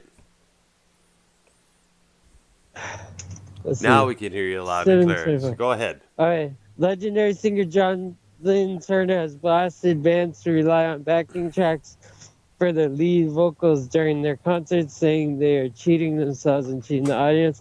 In recent years, more artists have been given a pass for relying on pre-recorded tracks, drum triggers, and other assorted technology that makes concerts more synthetic, but also more consistent. For better or worse, pre-recorded tracks are becoming increasingly common for touring artists of all levels and genres, and they're not used in pop music. Many rock artists utilize playback tracks to varying degrees. Turner addressed some rock acts' reliance on looking for the car. Okay, I see it, the car. It's a big thing that runs in the road. Yeah, I mean, there's a lot of cars in the parking lot. recorded tracks in a cameo video message requested by the Sinkin' Stanley YouTube channel. Asked for his opinion on singers who lip sync the 71-year-old former Rainbow and Deep Purple frontman said, as transcribed by Blabbermouth.net, I've never synced any vocals up live on stage for myself. No, never. I've had some backing tracks like Heaven Tonight with Mamacy and things like that. I've never used any instrumental backing tracks. Although, who knows, I might just use some keyboards or some extra instrumental at some point, but I haven't yet. You want me to go to the next article? You want me to go to the next article? How long is the article in general? That damn Well, long? I think every Blabbermouth article is 5 pages long. That's Oh, true there, yeah. Well, I guess get paid, I don't know what's up with that. He's just keeping it small and simple like that. But you know how some writers are. They're required to go through the whole details left and right here. Yeah, that's what Blabbermouth does. Blabbermouth, like, writes 5 pages of article for each article. How do I... You want me to keep going? Yeah, go ahead, man. Okay. Oh, yeah. How do I feel about it? I don't think a lead vocalist should really use sync tracks. He continued. I mean, this is why it's a lead vocalist. I understand this era. A lot of people are doing it, but I think personally and ethically, you're cheating yourself and you're cheating the audience by doing that. I'd rather have a bad night than use faked vocals. Now I understand also that more and more people don't really care as much, which I think is a shame because it's killing the art, Turner added. However, I think in certain situations, yeah, obviously, I mean, certain situations, yeah, it's okay, it's needed, or at least justifiable. I say sing, man, good or bad, life is live. Life is live, and that's the way it ought to be. Last November, Turner told Andrew Daly of Metal Castle that the use of backing tracks in the live setting has become too much. I understand some groups need to rely on these computers, but I'm old school and I think live music should be live. He explained that's what people pay for. If you are well known and you're going out there and using backing tracks, you're not being honest. It's pantomony. It's not even karaoke. I feel it's pantomime. Yeah.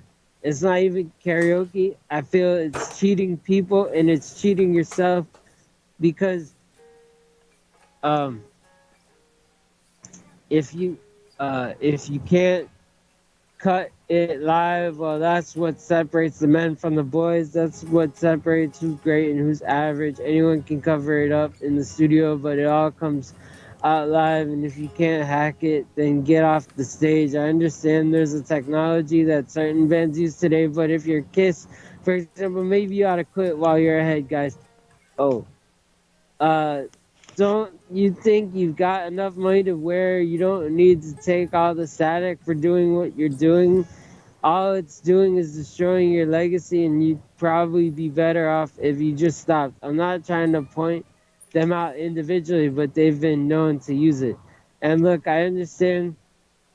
Oh, time for me to go to the car.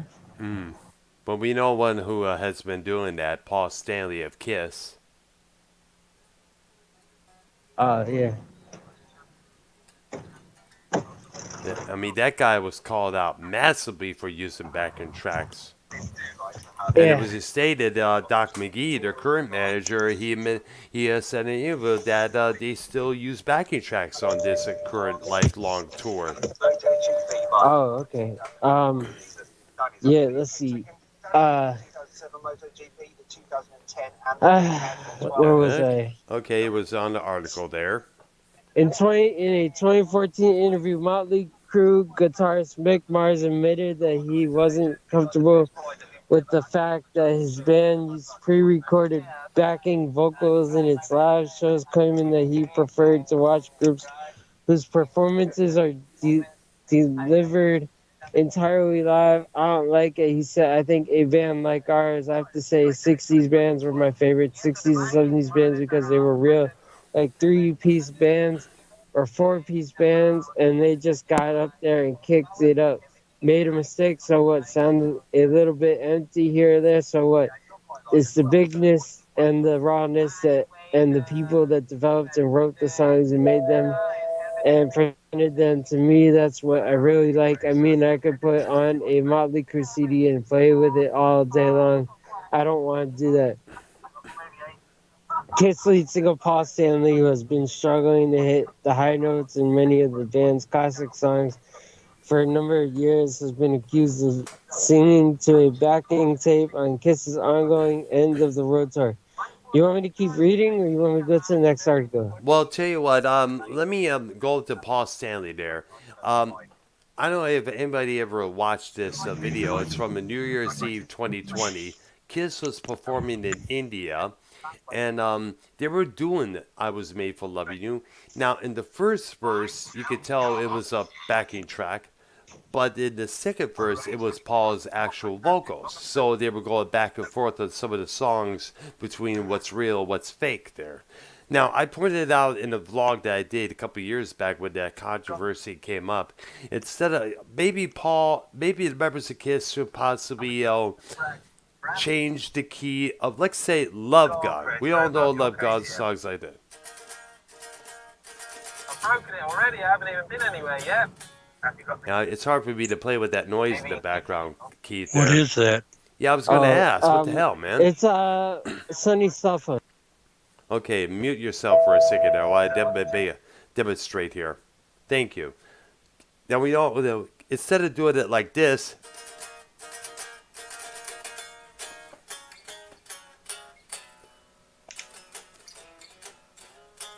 they could possibly do a tune go down a few notches instead of basically play like this.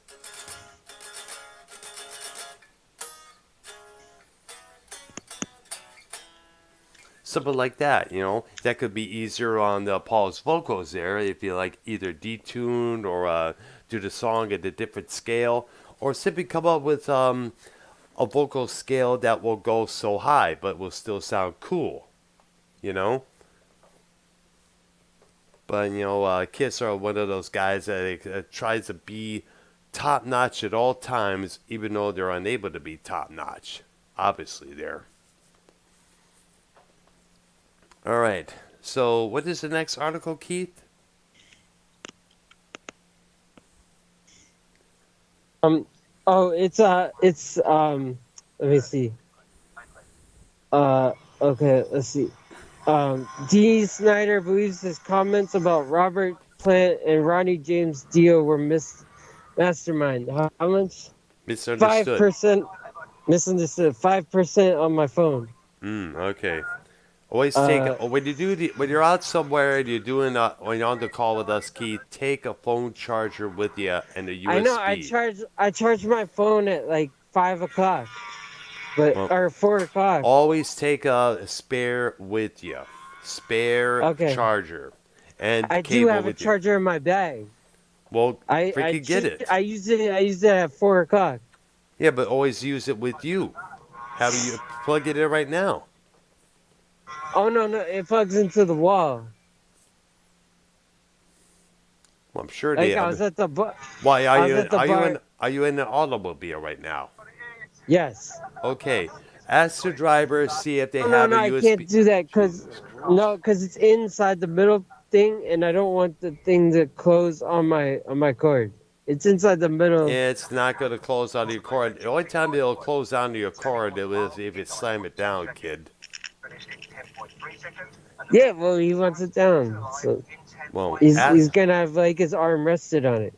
Well, I'm sure he's able to move his arm to get for you to get the borrow the USB cable cord. Okay, do you want to come on there a second? Yeah, I don't want the thing like go. Okay, let's see. Yeah. In a new okay, interview, so what did Dee Snider say about Robert Plant and whoever else? Ryan They James were Dio. great. They were great singers, but not great performers. He said, when I said they weren't great frontmen, everybody said, here's D shooting his mouth off again. But I'm not just shooting my mouth off. I've actually taken a lot of time to think about and consider it. I didn't just make an arbitrary statement. I've thought about it. I got on my computer and I studied and researched it. I'm actually the journalist's worst nightmare because if people want to focus on the things I say, they need to know that I'll back them up. But anyway, I said this, and then on social media, someone said, okay, so what's the difference between you and them? So I'll tell you the difference now. Ronnie James Dio, for example, is a great singer, but he was not a performer, at least not in the sense of a frontman. But me, I'm a frontman who is almost like a vaudevillian performer. Vaudevillian. Vaudevillian. Yeah. Now a frontman doesn't have to sing well, but needs to be a guy who can engage the audience and entertain the people who stand there. A frontman that can wow the crowd with their incredible voice. Yeah, that's entertaining on a different level, but it's not the same as a full-scale performance. What do you want me? You want me to keep reading, or No, you go want me ahead. to No, go to go the ahead. next article? Oh yeah, go to the next article, man. Okay. George Lynch's The Banishment to release debut album Machine and Bone in March. Which is what The we band- opened the show with. Oh, okay. The band, a collaboration between guitarist George Lynch and programmer and multi-instrumentalist Joe Hayes, started in 2011 since 2020, but also has included Los Angeles. Something's not right. Oh yeah, I feel the car shaking. Oh Look wow. like I got the flat tire or some shit.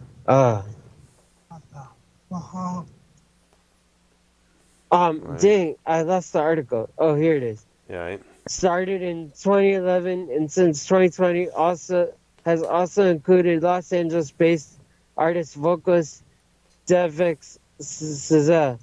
The Banishment will release its debut album Machine and Bone on March 10th. The official music video for the track Got What You Wanted can be seen below. Machine and Bone, which features guest vocal appearances from Richard Patrick Filter and Tommy Victor Prong, is a brooding, heavy instrumental album with explosions of Lynch's bluesy. Oh boy, here it goes. Goodbye. Almost.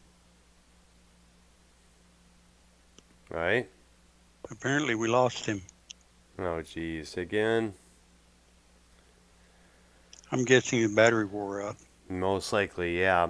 That's why I've been saying a couple times, you'll have a battery charger with you when you're outside at all times when you're on this program, because you can never tell, you can never tell, man, what's going to happen. Right there. Is Wire still here? Prince still here? Apparently we've lost everybody. I know, so it's you and I guess, for some reason there. I don't know what it was. All right there. Well, Well, according to what I'm seeing, looks like YR and Keith are still on the call. All right there. But what the heck's going on here? All right. Now, is Prince... Let me check if Prince is still on the idol. Prince ought to be on there. Give me a couple minutes here. Blah, blah, blah. Now, let's see here. Is he the one that's E-Man or whatever? C-Man? No, was E-Man. Oh, E-Man. I don't know. Well, Wire is still here. I guess SC's still here. So right now it's you and I guess, for the time being. So let's see here. Well, we could possibly do the continue with our list there. Okay. I know you mentioned the Doobie Brothers. Much props to them. Okay, next one I got is Yes. Oh yeah, a lot of albums in the 70s. A lot of good albums there. Probably their best material, although some of the other stuff's pretty good. Mm-hmm. But the Yes album, Close to the Edge, Relayer, Going for the One, pretty good album from them. I actually like Tales from Topographic Oceans, only though it's 4 songs on two albums. Exactly. Yeah, that's amazing feat to do. I mean, like them, Klaus Schulze, they were able to get away with that. You know. Yeah. And there was another album, I just can't think of the name of it. And you mentioned Relayer. Yes, yes. The piece, The Gates of Delirium, awesome piece, worth checking out. Definitely for sure, man. Close to the Edge is worth a listen to. Also, I gotta. You know what? I only heard Not Fragile. Wait, not. Oh yeah, Fragile, the album. Not Fragile. Not Fragile. Oh, okay. Or was it Fragile? Yeah, it was called Fragile, the one with Roundabout and Oh, I know where I'm getting. Exactly. Yes. And we'll get to them in a minute. War. Oh yeah. I had some good stuff too. Yeah, Lowrider, which was played a lot on the radio there, still occasionally gets played on classic rock stations. And Eric Burden from the Animals, he put that group together, if I understand. He was the only white dude in that group there. Yeah, they did Spill the Wine. That's right, which was a long favorite. And plus, that's a pretty good song. Yep. So credit to Eric Burden and credit to War, because now is War still together or? I don't know. I don't know. And they also did Shining Star and That's the Way of the World, a couple of other good songs. Oh, that's Earth, Wind, and Fire, who definitely we got. Oh, yeah. So we got to mention definitely because they were like the prime 70s funk soul brother scenery there. When one of the schools I attended when we had gym class, they would play the record where we did our doing our exercising and everything else there. We would go around the gym doing running around laps occasionally there, and make it less boring. They would play on some records there, and one of the records that they would play was "That's the Way of the World" by, of course, Earth, Wind, and Fire, that album there. And that's where we learned about Shining Star, the title cut, All About Love, and so that's basically where I learned my Earth, Wind, and Fire stuff from. Of course, they would come out with Boogie Wonderland, Let's Groove, and of course, their cover of the Beatles, Got to Get You in My Life, which they did for the Sgt. Pepper Lonely Hearts Club Band movie there with Peter Frampton and the Bee Gees. Next one I got, Bearded Bunch from Texas, or 2 of them were anyway. Oh, yeah. ZZ Top. Oh, yeah, there. Well, this is before they grew the beards, but back in the 70s there, they had just mild beards, believe it or not, Gibbons and the late Dusty Hill. And they had some interesting albums like Well, interestingly, the only guy without a beard was named a Beard. I know, Frank Beard, the drummer. I always thought that was kind of weird. Always, yeah. I know a lot of people pointed it out there. And one of them, my favorite albums with them was Tres Hombres. Oh, yeah. And I think which one was it? That was the one with Beer Drinkers. La Range, oh yeah. Which, by the way, for I understand, that song was the inspiration to the musical The Best Little Whorehouse in Texas. Wouldn't surprise me. Yeah, and plus, you remember that got made into a movie with Burt Reynolds and Dolly Parton. Right. Yeah, no, it's like, wow, interesting there. All right. Okay, next one I got is a group that has not been elected to the Rock and Roll Hall of Fame, which is probably the biggest travesty of most of them. The Guess Who. Oh, yeah, they're Canadian greats, the Guess Who, featuring Burton Cummings and Randy Bachman. Yeah. I saw them in a concert once, too. And let's not forget the songs These Eyes, American Woman. For I understand, it was about a relationship that the singer had with a girl from the U.S., which fucked him over there. And I guess they wrote that song as a response to that. And of course, Lenny Kravitz... Go ahead. No Eyes. No Eyes. These Eyes. No Time. No Time. There you go. And No Sugar Tonight. Yeah, that's New right. Mother Nature. Yeah. Well, that song, you could definitely tune into a Canadian rock station to still hear those songs all the time there, believe it or not, because Canadian rock stations are required, actually all Canadian stations are required to play Canadian content. That's one of the things I remember when I used to be a part of that music show in Windsor, Ontario, back in the 90s there. They were okay because there's a lot of Canadian groups. I mean, it wasn't just a few of them, so they had lots of material. Oh yeah, Rush was another one. They were putting out albums in the 70s, like, was it Caress of Steel, Fly By Night, the first album, Farewell to Kings, and of course the foreseen of the PMRC, 2112. Mm-hmm. That's right there. I say that a lot of times because it kind of, when you think about it, the temples that they spoke about in that entire piece there, kind of when I think about the PMRC, I think about the temples that they speak of.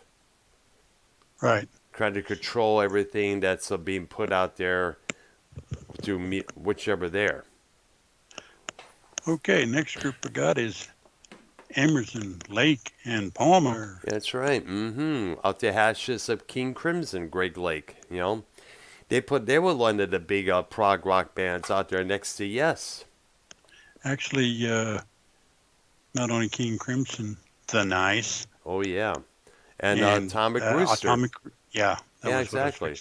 And King Crimson deserves a lot of mention because they were putting out albums in the early first half of the 70s as well. Lark's Tongues and Aspect, Starless and Bible Black, Red, USA, Lizard, In the Wake of Padizian. And of course, the first album, the first album came out in 69, so I don't know if that counts, but the first album, In the Court of Crimson King, still is regarded as the first prog rock album to really make it out there. Yeah. There was other albums that had songs that were like pre-prog, kind of a smattering of it. Procol Harum had a few of those. A group I mentioned to you once before, they had one song on their album that was a precursor to, even though they were a bubblegum type band, they had one song on their album that was a precursor to prog rock. That was a song called Through With You by the Lemon Pipers. Yeah. And we know the Lemon Pipers by their song Green Tambourine. And Rice Says Nice. Yeah. Kind of the stuff their producer wanted them to do, but they didn't want to do it. Yeah. But they went ahead and did it because it was like either this or nothing. Exactly. They needed to hit bad, and the producer was trying to get them going there, I guess. Yep. Then you got James Taylor. Great stuff by that guy. You've Got a Friend, Fire and Rain. Yep, exactly. Other songs like, I guess his cover of How Sweet It Is to Be Loved by You. Yep. Handyman, an old Del Shannon song. Yep. Traffic Jam. Yep. Damn, it's Traffic Jam. Yeah, speaking of get home, my supper be cold. By the way, speaking of Traffic, was that group still around in the 70s here, I guess, or was that this? Yeah. That's good there. Yeah, they had, that was the era when they released like Shootout at the Fantasy Factory and Los Parker High Heel Boys. Yeah, which is John Barleycorn Must Die. Yeah. That was a great album. I remember the song Glad from that album was a big hit from that. And RP is calling. Jacob RP. Hold on a second. I'll add you to call. It's over there. I'll let that ring through it because if I were to answer his call, I'll take you off the call. This is a music show. No drama. Exactly. No drama. Okay, there. All right. Okay, I was wondering what happened to your wire. Man, you dropped off for a minute there. Next group we got's another Canadian group that came kind of, I guess who? Bachman Turner Overdrive. Oh, yeah. A more harder version. Let It Ride. Not Fragile. Blue Collar. My favorite by them was Looking Out for Number One. That's right. Yeah. Of course, Ain't Seen Nothing Yet. Right. Taking Care of Business. Yep. Big song A lot of big hits. Oh, yeah. And I believe they did make it into the Stupid Hall of Fame, but I don't know. I'll be surprised if they don't did. Don't really keep up with that too much. Just, I really pay attention. Snubs. I really pay the snubs. Yeah, no, yeah. Well, let's also not forget another 70s project out there. Of course, did we mention Pink Floyd in the last episode? Oh, yeah. Yeah, we did. Episode 1. Oh, yeah, that's right. All the albums they put out in the 70s there. So you have to go back to that part 1 to know what we're talking about, the albums. We know those albums like the back of our hands, definitely for shizzle. Basically the Roger Waters years, because Pink Floyd had at least 3 different iterations, whatever you want to call them, mocks. Yeah. They had the Syd Barrett, 2, maybe 3 albums. Mm-hmm. Then they had the Roger Waters years, and then the late years with Gilmore, basically. Yeah. Yeah, through 2 albums with Gilmore leading away, all those albums with Roger Waters. And in fact, there was actually one, the second record, Saucer Full of Secrets, was kind of like more Gilmore than it was Syd Barrett. Only one song from Syd Barrett that made it on the album there. That was called Jug Band Blues. And that's a sad story about Syd Barrett if anybody wants to read it, because that guy was the driving force on the first album and the driving force in Pink Floyd, and then he basically went south. Exactly. But what it was is that the guy was schizophrenic. And according to everybody... the drugs didn't help. Exactly. Roger Waters said, basically, if you have a meant to own this, if you have some sort of a psychological problem, stick to the medications you're prescribed, because drugs like LSD, alcohol, weed, cocaine, heroin, all that stuff, it worsens the condition. And that's basically what happened with Syd Barrett there. Yeah, and in fact, one of the other things was he would be at a party. I read this, and if you want to read a good book, the Pink Floyd story, I think it's called Saucer Full of Secrets. Mm-hmm. He would be at a party, and people would say, hey, watch this. He's so cool when he's on stuff, and they'd drop stuff into his drink. Oh, wow. And he was basically taking way more than he should because of that. Wow. And somebody I remember also seeing the footage of Syd Barrett high on that acid, on doing an acid trip somehow, and it's kind of awkward to look at when you think about it there. I mean, here's the guy who founded what had been the greatest bands in the world next to the Beatles, and he is so toked out of his mind, man. Holy shit, man, dude. Yeah. And the funny thing is that years later, Pink Floyd wrote a song about him as a homage, and guess who shows up at the recording studio? Syd Barrett himself. But he was unrecognizable because he was a lot more heavier. His head was shaved along with his eyebrows. They didn't recognize him. Yeah, basically Shine On You Crazy Diamond off of... Wish You Were Here. Which that song's actually kind of about him too. Exactly. That's the one I was referring to, yeah. In fact, yeah. But Shine On You Crazy Diamond's actually about him too. Exactly. Yeah, that was the song that was written about him. Yep. Yes, and there was even talk that possibly when Pink Floyd got back together for that Live 8 performance in 2005, possibly getting Sid on stage with the main lineup that was we knew, Wright, Waters, Mason, and Gilmore, but that didn't work out. So well, actually, the following lineup, Waters was the only one not a part of it, and it was basically the 3 of them. Yeah. And with studio-type musicians and people they knew. Exactly, yeah. And in fact, they started using backup musicians, I believe, during the Animals tour in 1977. Mm-hmm. Yes. And they were playing all these massive stadiums, and Waters kind of, it's kind of like, it's kind of funny. The punk rock scene at that time were taking direct aim at bands like Pink Floyd, selling out, playing only hits to their audiences, and this and that, And what they didn't realize is that Waters himself came to that same conclusion. By the later part of the 70s, he detailed all that magic had disappeared. They had to become human jukeboxes, playing just the hits that everybody knew. The mainstream people knew. Fine. Yeah? YR? Yes, go ahead. No, oh, okay. I thought you wanted to say something there. But... Okay, Go ahead. Go ahead, dude. Well, I was going to do the next band on the list, but you're obviously not finished. No, I was done finished, Sharon. I've said my piece about that, Okay. I got Jethro Tull, which is a fabulous band. The album, too. Benefit was not Benefit. Yeah, that was the name of one of my favorite yes, albums. one of them. This was another one. Thick as a Brick. Dr. Brian, you can look up they're coming up with a new album, Jethro Tull.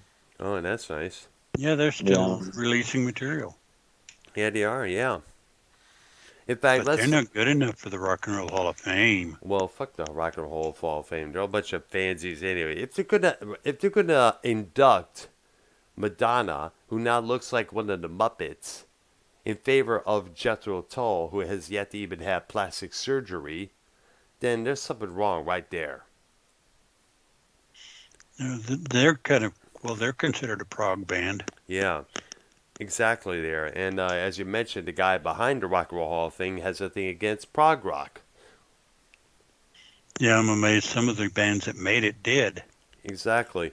We have yet to see King Crimson. That's never going to happen. Yeah, and I know Genesis is in the Rock and Roll Hall of Fame, correct?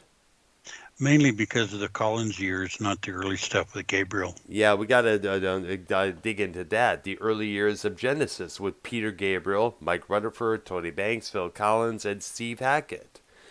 Yeah, actually, Phil Collins was a fabulous drummer. He's really good. Exactly, yes. I mean, he did all the drums, whichever band he produced it. He always did the drums, whatever. Like, the song he did with Philip Bailey from Earth, Wind & Fire, Easy Lover. He not only produced it, he also played the drums on it as well, featured his solo band on the track as well. Big humongous hit there. He also... Actually, if you want to hear a really good... Listen to the drums of the song by Genesis called Fly on the Windshield from The Lamb Lies Down on Broadway. Yeah. Strange song to begin with, but the drumming in that song is fantastic. Yes. And also, Collins was also involved with this project called Brand X for a few albums there throughout the 70s as well there. Hey, I'm sorry to bother. Just wanted to know, why was YR and Keith, like, what happened? I was listening to you guys and... I have no clue. Keith's phone croaked. I'm here. I'm not trying to interrupt their flow, but Keith's phone is dead. He'll be back. I dare you. Yeah. Like, chime in too. Like, just don't listen to other shows when you're here. Can you, like, chime in? Was why I'm listening. I'm learning about. Oh, okay. I don't know. Okay, next band. Well, let me point out somebody here. We see all the people with these shaved sides and their hairdos and all that stuff there. That was started by Faith No More back in 1990 there. Keep in mind that Peter Gabriel did the complete opposite on the top of his head back in the 70s there. Which head? His head. Which one? Look up. Shaved the bald. Well, not really shaved bald, but Steve, look up Peter Gabriel 1973, and you see what I'm talking about on Google Images. And actually, he was one of the big ones on the stage show thing. If you ever watch some of the live Genesis from that era. He had a lot of theatric costumes and everything else there. In fact, I guess one of the problems that the band was having later on was that people were coming to see Gabriel's antics other than just the music.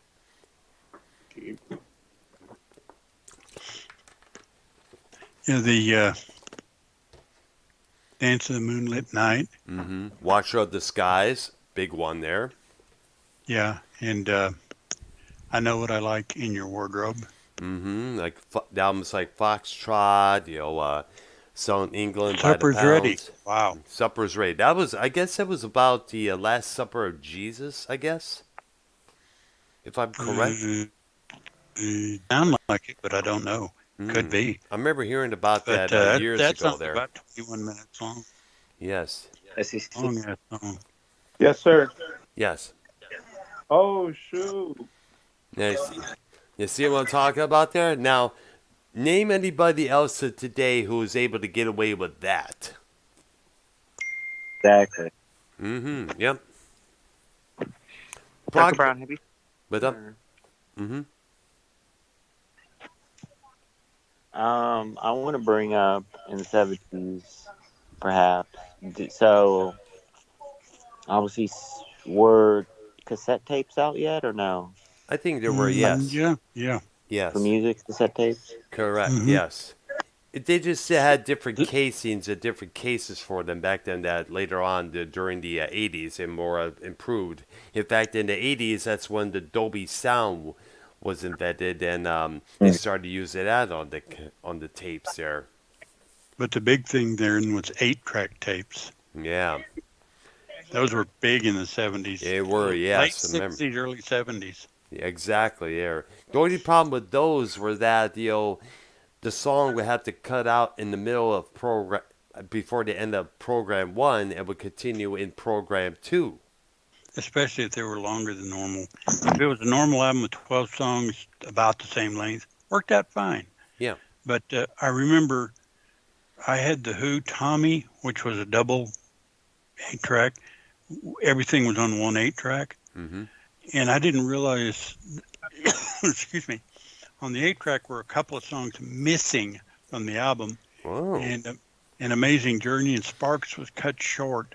It dropped off about the last 2 or 3 minutes or so. Oh, wow. And when I finally got the album and I heard it, I was like, hey, where were these? The Gypsy Acid Queen one was not on the 8-track. Well, you gotta remember some basically it's the same thing like vinyl. Right. You only allowed a certain amount of time on the vinyl side there. Like Pink Floyd's The Wall.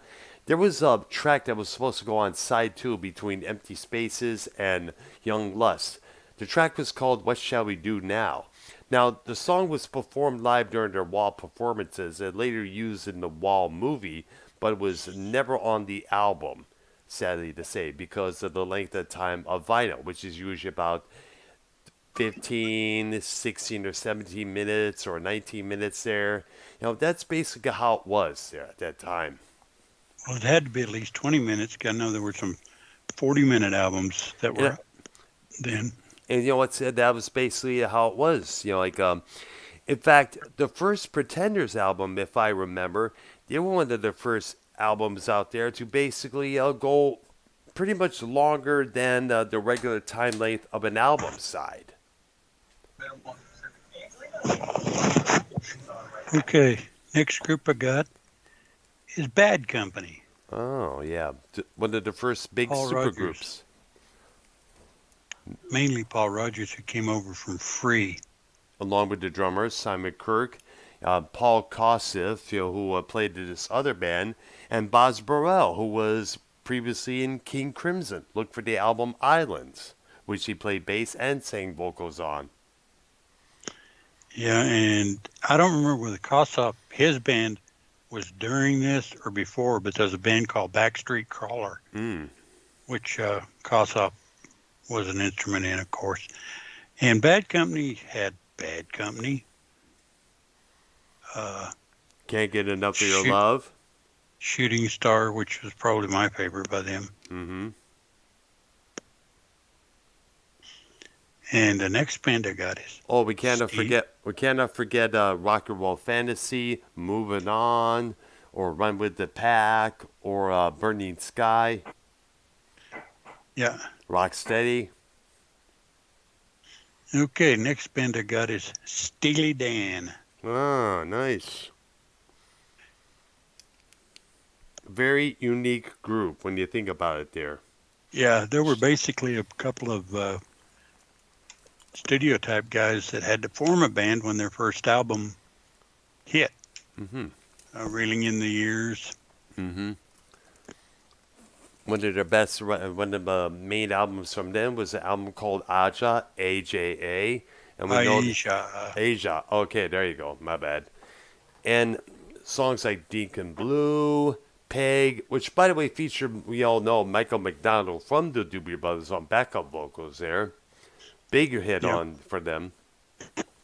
Then you had, let's see, Boston Rag. Mm-hmm. Dirty Work.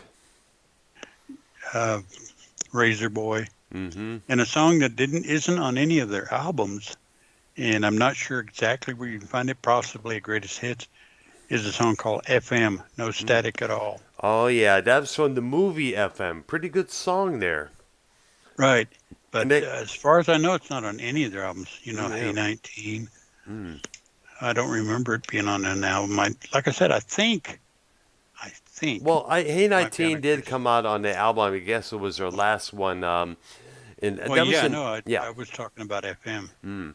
What is the name of that one Steely Dan song that starts out with this sitar going da, da, da, da, da, da, da.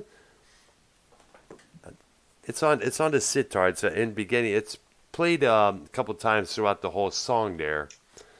I remember hearing that at the grocery chain that I worked in back in the early 2000s up in Michigan there, and I can never freaking find it. Hey, no foul language here. That's not foul. Let me think about that, because it would probably be on, I would guess it would be on the Kid Charlemagne album. Kid Charlemagne. Okay, I got to look that up there because I'm always infatuated with that, so I'm trying to find that one song. Wait, you know Charlemagne the God? No, that's somebody else. Oh, never mind. All right. Of course, Santana got to start in the 60s, but a lot of their big albums came out in the 70s. Oh, yeah. What's that, the second one? Axe of Brass, I think it's called there, with the naked black chick on the front cover. Yeah, Abraxas, I believe, but I don't know. Okay, there you go. There. That's the one with Black Magic Woman, right? Yep, that's correct. The Fleetwood Mac cover. Right. Singing Winds, Crying Beast, Black Magic Woman. Yep. Of course, Oh Yeah, Como Va, which is on the same record there. Incident at, I don't remember the name of it, but that whole album is good. My personal favorite from Santana was an album that consisted of live recordings and studio recordings called Moonflower. It came out. That's the one She's Not There. Correct. Great, excellent cover of the Zombies tune right out there, and a couple other good other tracks on the side 3 and 4 there, including their version of Soul Sacrifice, which featured this awesome drum solo by the drummer they had at that time. Yeah. Hey, with all due respect, Arcnolia, have you ever drank moonshine? No. What? No, I've never drank alcohol. Oh. Yeah, I know. Amazing, huh? That's awesome, dude. Absolutely amazing. I never felt the pressure to do it. Nice, man. That's awesome. Interesting. Well, it was weird because, I'd have friends that offer it and I'd say, no, I'm not interested. Take it. Okay. And they didn't say, oh, you got to do this. Yeah, that was a reaction that everybody else would get back in Michigan when I was offered to drink at times there. And I was like, oh, you got to do this. And I'm like, no, I don't. I don't want to. Yeah, and And you know what's kind of funny? Most of the ones who kept on drinking, they usually end up in big trouble, either arrested by the police or drunk driving charges. Yep. And it wasn't like I wasn't around it, and didn't have any opportunities. I had plenty of them, but just never felt the urge. Same with pot. Yeah, never same here as well. There, I don't even smoke cigarettes, for crying out loud. No, I don't didn't do that either. Yeah. About our fellow co-host here, Roy. What do you say? That guy has done everything in the book. Who, Keith?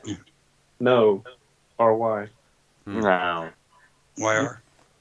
Come on. No. Well, that's possible. But Oh. Well, I didn't know you drank none of their moonshine. business. No, I never drink moonshine. You know, if you do, you do. I'm not going to judge anybody on that. All right, dear. Next group I got's a big one. Mm-hmm. They actually started in 68, 69, somewhere in that range. Well, actually before that. The Moody Blues. Oh, yeah, there you go. One of my favorites from them. Question of Balance. On the Threshold of a Search of the Dream. Lost Chord. Oh, yeah, great albums there from them. Yeah, when I moved on my own in Richmond, Michigan, from the house I was living at that time, I was in my first apartment.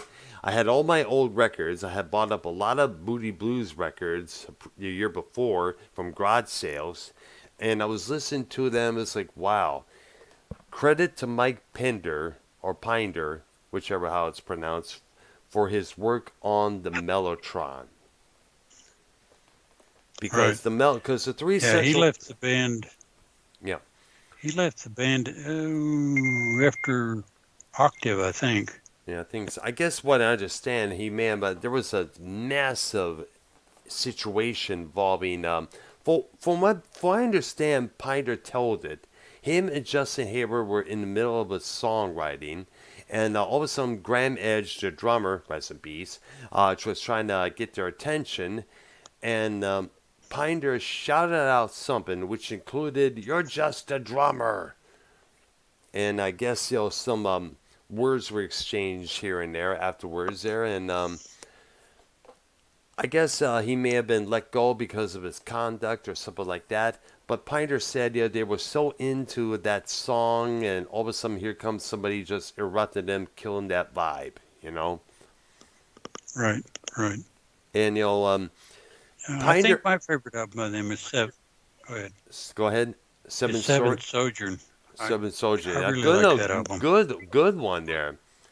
The song Pinder wrote for "When You're a Free Man," written for a friend of his who had to, who left to, I guess, went somewhere else to avoid the draft, from what I understand there. Right. Lost in the Lost World, New Horizons, good song from that Justin Hayward wrote down. Yeah, that one album that they did, Every Good Boy Deserves Favor. Oh, fuck is actually the best. It's the spelling out. No, it's the spelling out of the favor. The treble clef. No, Every Good Boy Deserves Favor is actually the treble clef, the notes on the lines. I see. All right. See, if you read music, you'd know that. All right, there. I had a hard time reading music as a kid there. I mostly learned my stuff by ear, Same thing with the guitar. Well, another thing you used to do is Every Good Boy Does Fine, which, same thing, E-G, B, D, F. And the bass clef was Good Boys Do Fine Always, because it was, I see there. The bass clef is a step down from the treble clef. Oh, yeah. As far as the names of the notes. I see there. Oh, we cannot forget To Our Children's Children. I understand, which was a concept. Great one. Concept album is based on the moon landing in the '69. Yeah, that was the one with the opening song is talking about a million butterfly sneezes, right? Yep, yeah, Higher and Higher. Right. One of the best songs on that album is Candle of Life, Eternity Road. Of course, this instrumental called Beyond. And one of my other favorites from him, the side one closer, Out and In. Yeah, and I think my favorite song that I can think of off the top of my head by them is on a different album. Is Melancholy Man. That is a fabulous song. Question the balance. That was the one you Somebody looked at. sneezing. Yeah, it's probably SC. Question balance. One of my other favorites from him as well. My favorite from the album is How Is It We Are Here. Man's mighty machines digging in the ground, stealing raw minerals where they can be found. Rare. Very rare song. Rare. Rare. Rare. Oh yeah, my bad. No. Stealing rare minerals. Okay, I get it now. My bad. It's okay. That's it. All right. We could always go into misunderstood lyrics. There you go. There. Oh, I know we did a song episode on that. That's for sure, man. Yeah. Next group we got on my list is a little band that formed from the Move Electric Light Orchestra. Jeff Lynne and Bed Van.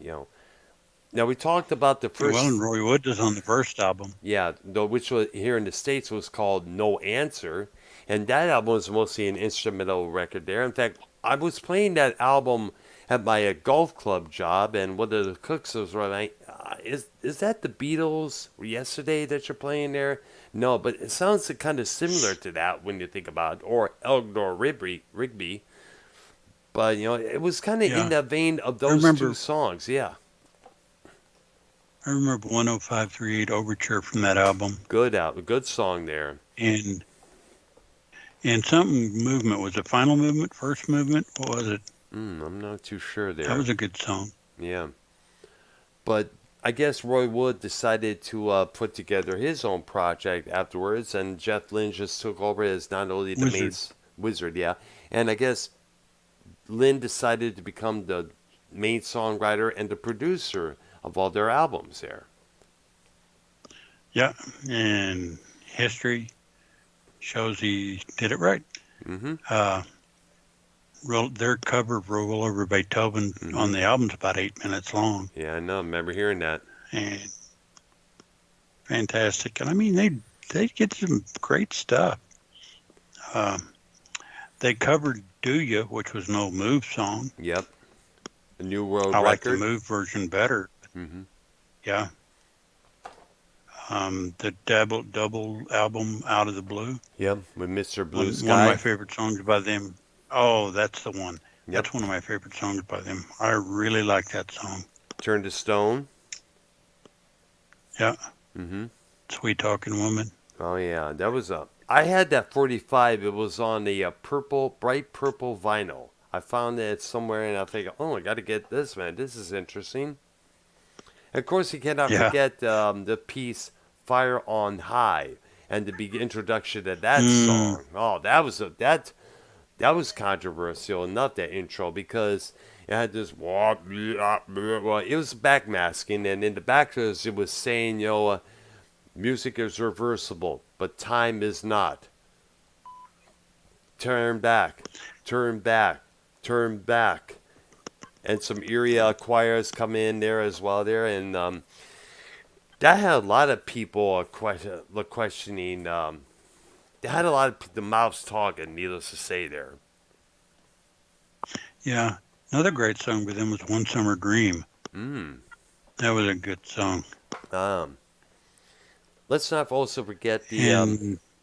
Let's also not forget the album Discovery with. Don't Let Me Down, Shine a Little Light, or Shine a Little Love. Yeah, they kind of dabbled in disco a bit. Yeah, they did there, yes. And of course, the song... and of course... Xanadu. Go ahead. They did a song... Well, I was just going to mention that. I was going to say, that movie sucked. I know, it did. Everyone agreed, man. Everyone. Now today, it's kind of like regarded the soundtrack was great. Yeah. sold more than the movie. 20 times more than the movie. I mean, ELO had one total side to themselves, and the other side was basically Olivia Newton-John. And, yes, exactly. The Tubes did a song on that album. Yes, with Olivia Newton-John called, I think it was called Dancing, I believe it was. That's correct. Yes. And she did a couple of, she did the title song. Yep, with ELO. Yeah. And she also did that duet with Cliff Richard, as well as with one with Gene Kelly. Yeah, I mean, the album, like I said, is a good listen. But the movie, holy cow. When I saw it, I was like, what the heck? You know, if I cover a movie on my Patreon, which we need to mention. Yeah, we got to do it. Yes. That movie has got to be on the list. Yes, by the way. We got to go over that one. Yeah, absolutely. By the way, I urge everybody to check out ARC's Patreon. Go to patreon.com/ArcNoia. Sign up for that. You know, he does a lot of episodes on movies, television, wrestling, sports. You know, you name it. I've got over 80 posts on music. Damn. And it's everything from, I go over the top 20 for a certain year, then the middle 20, or the 21 through 40. And then I also talk about some of the significant songs during the year. All right. I think I've got 60 through 69, all four of those things. And then I also do the top number one song during the year, during the weeks. You know, in other words, in January it was this one, in February it was this one, whatever. And the cool thing about Patreon right now, I don't know how long it's going to last, so I can play little pieces of the song. Yes. So you get an idea what they sounded like. Exactly. You're able to get away with it on the Patreon, whereas on YouTube, you get a little email Can't from... do it. Yeah, exactly, because there's a video we had to your video cannot be shown in this country or that country because of the copyright, the blah, blah, blah there. And back at you. Some stupid alert. It's probably an Amber Alert. I'm amazed I haven't got it yet. No, they used to happen a few times back in Texas there. This is the first time here in Florida.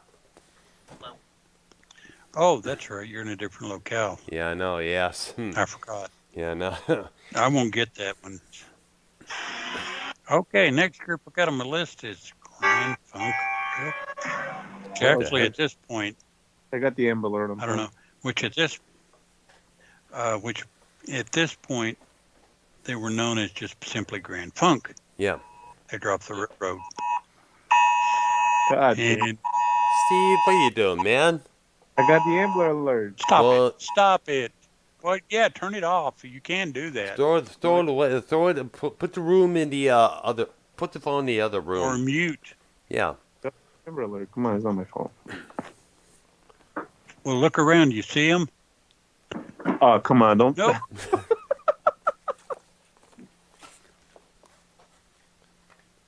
Yeah, I have one of those things. Well, go out and find them, okay? I'm sitting.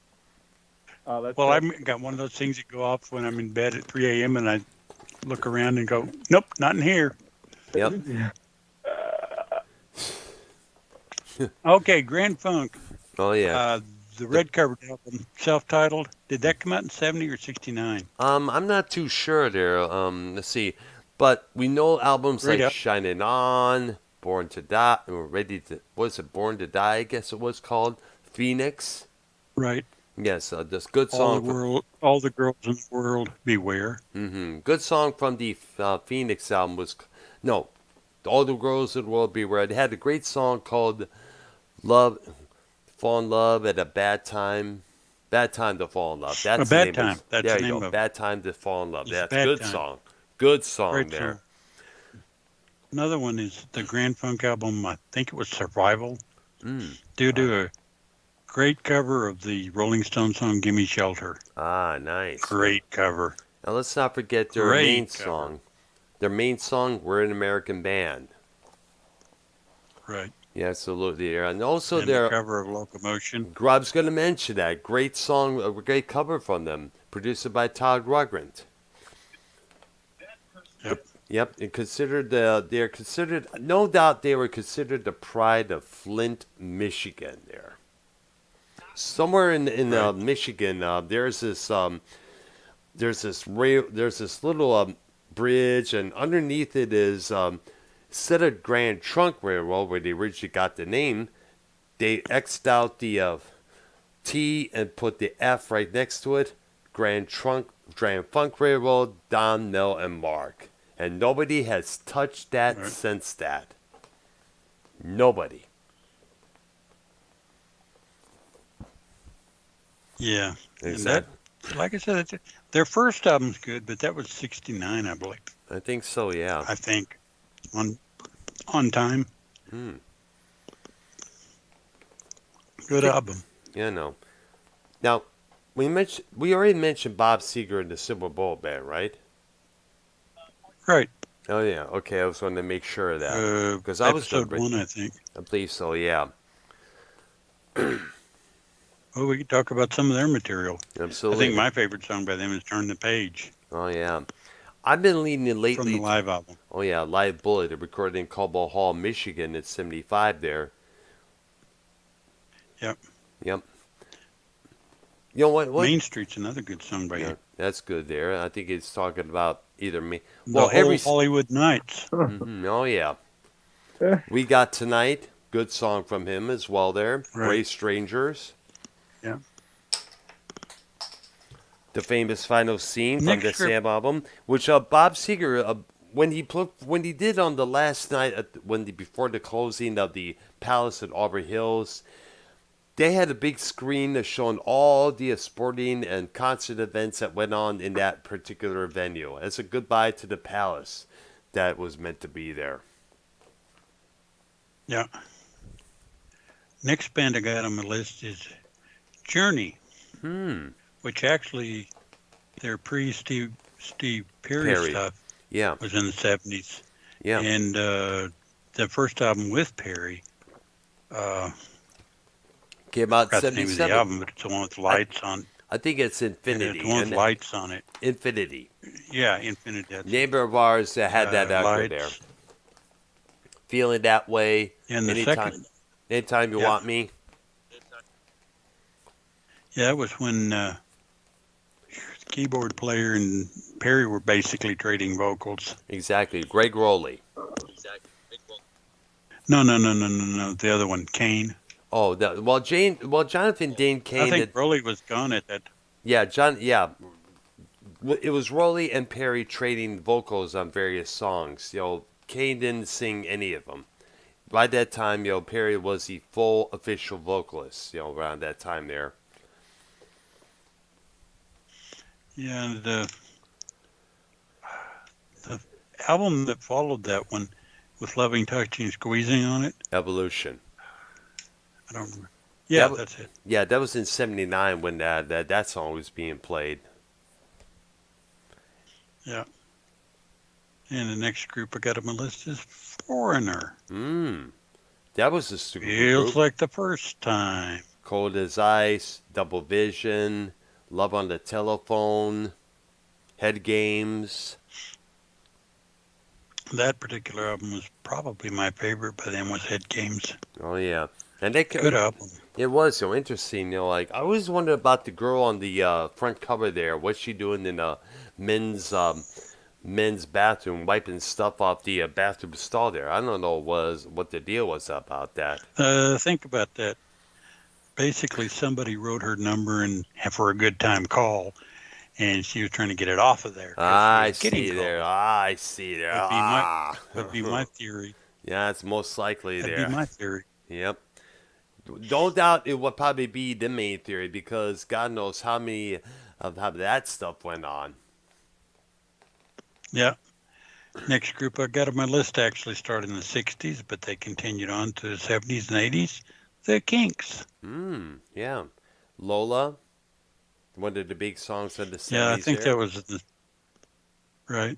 Yep. Celluloid Heroes was in the 80s, wasn't it? Not that I know of, no. During the 80s, it was mostly like Do It Again, Come Dancing, Don't Forget to Dance, State of Confusion. I know "Come Dancing" was one of the big '80s hits there, and that was played a lot on the MTV there. Yeah. But I remember one song they had in '79 was actually had two. "Catch Me I'm Falling" was a big hit on the radio, as well as "A Gallon of Gas," which was about the lack of gas a year before, 1978. Was Wish I Was Superman, or I Could Fly Like Superman, somewhere around that period of time too, I think. I think so, yeah.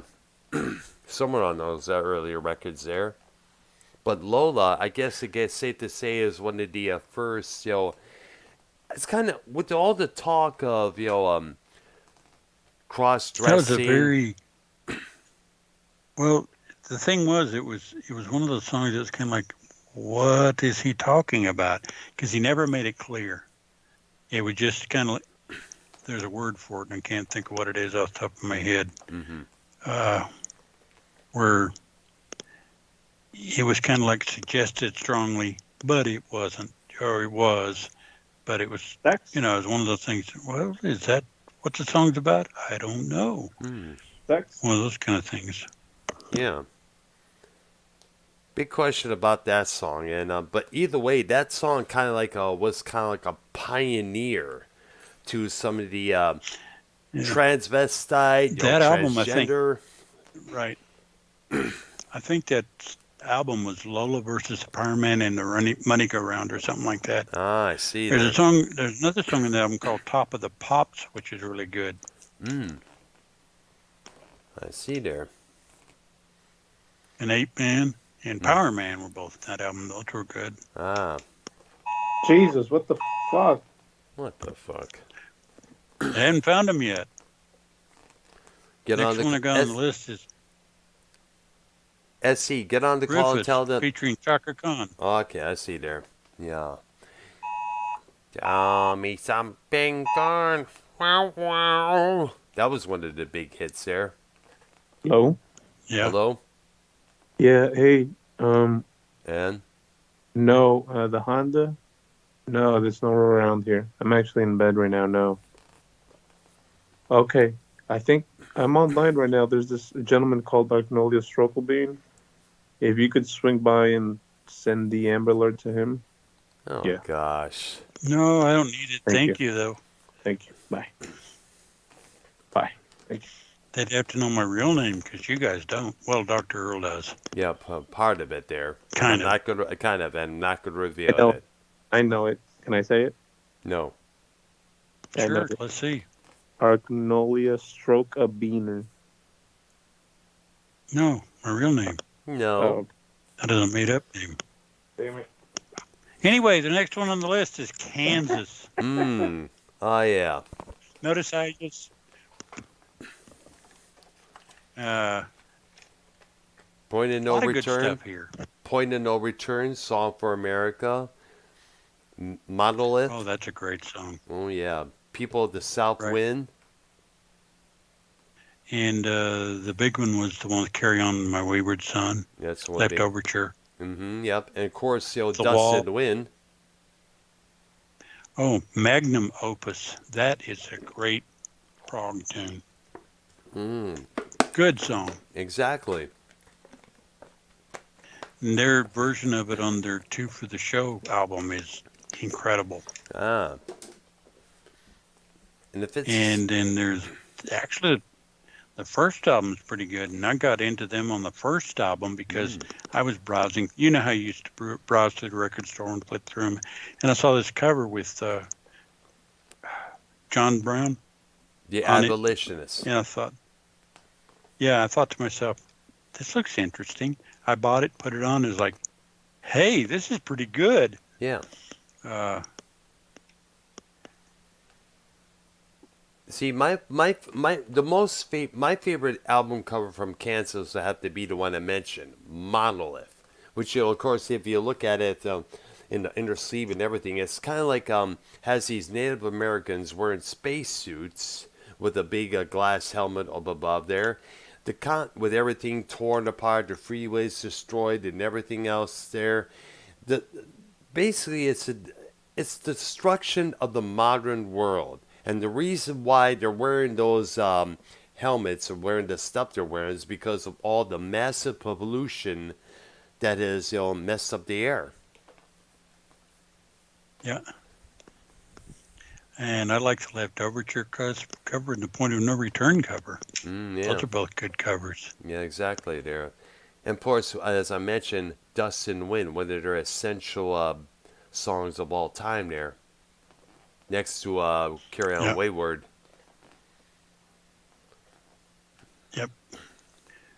Next group I got on the list is the Sisters Wilson.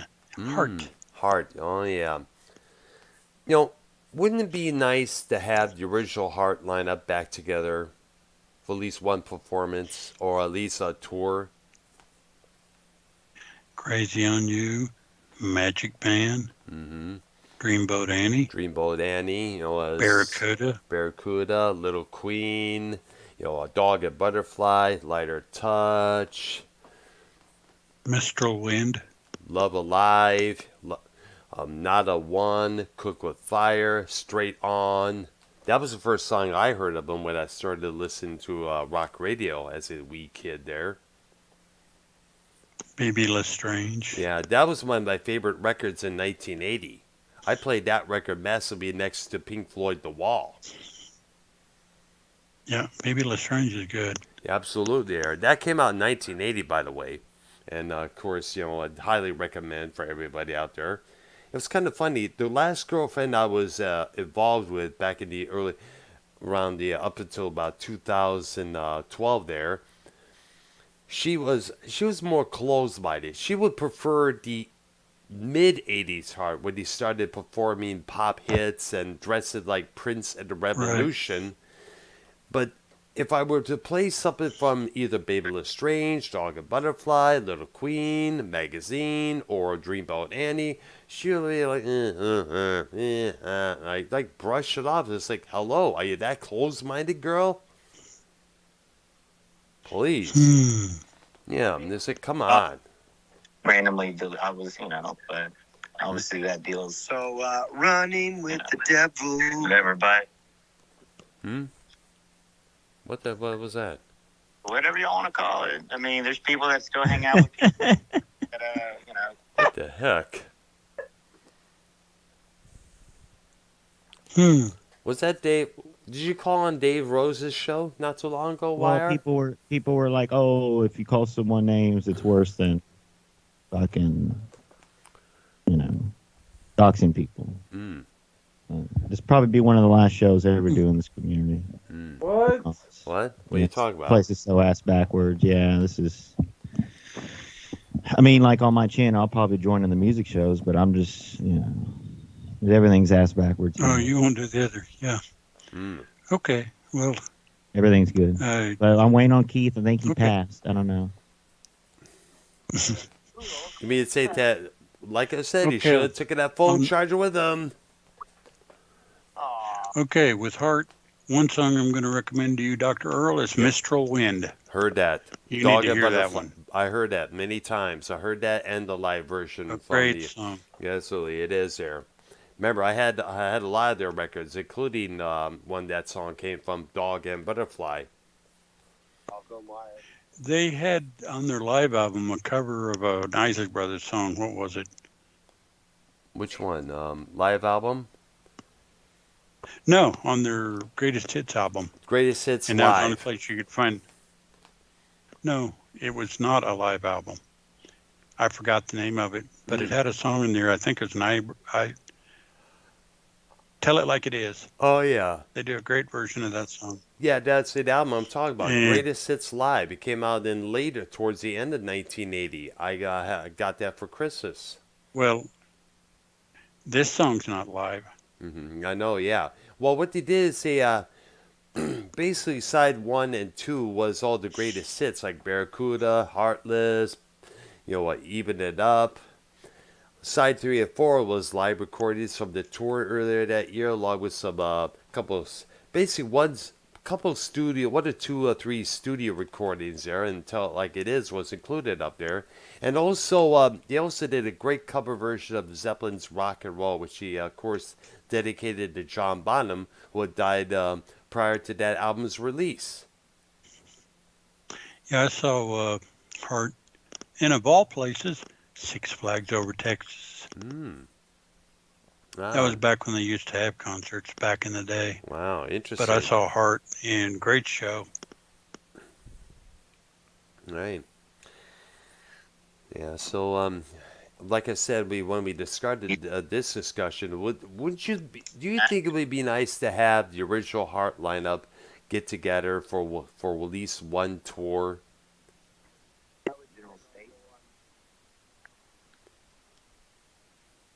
Because it'd probably be.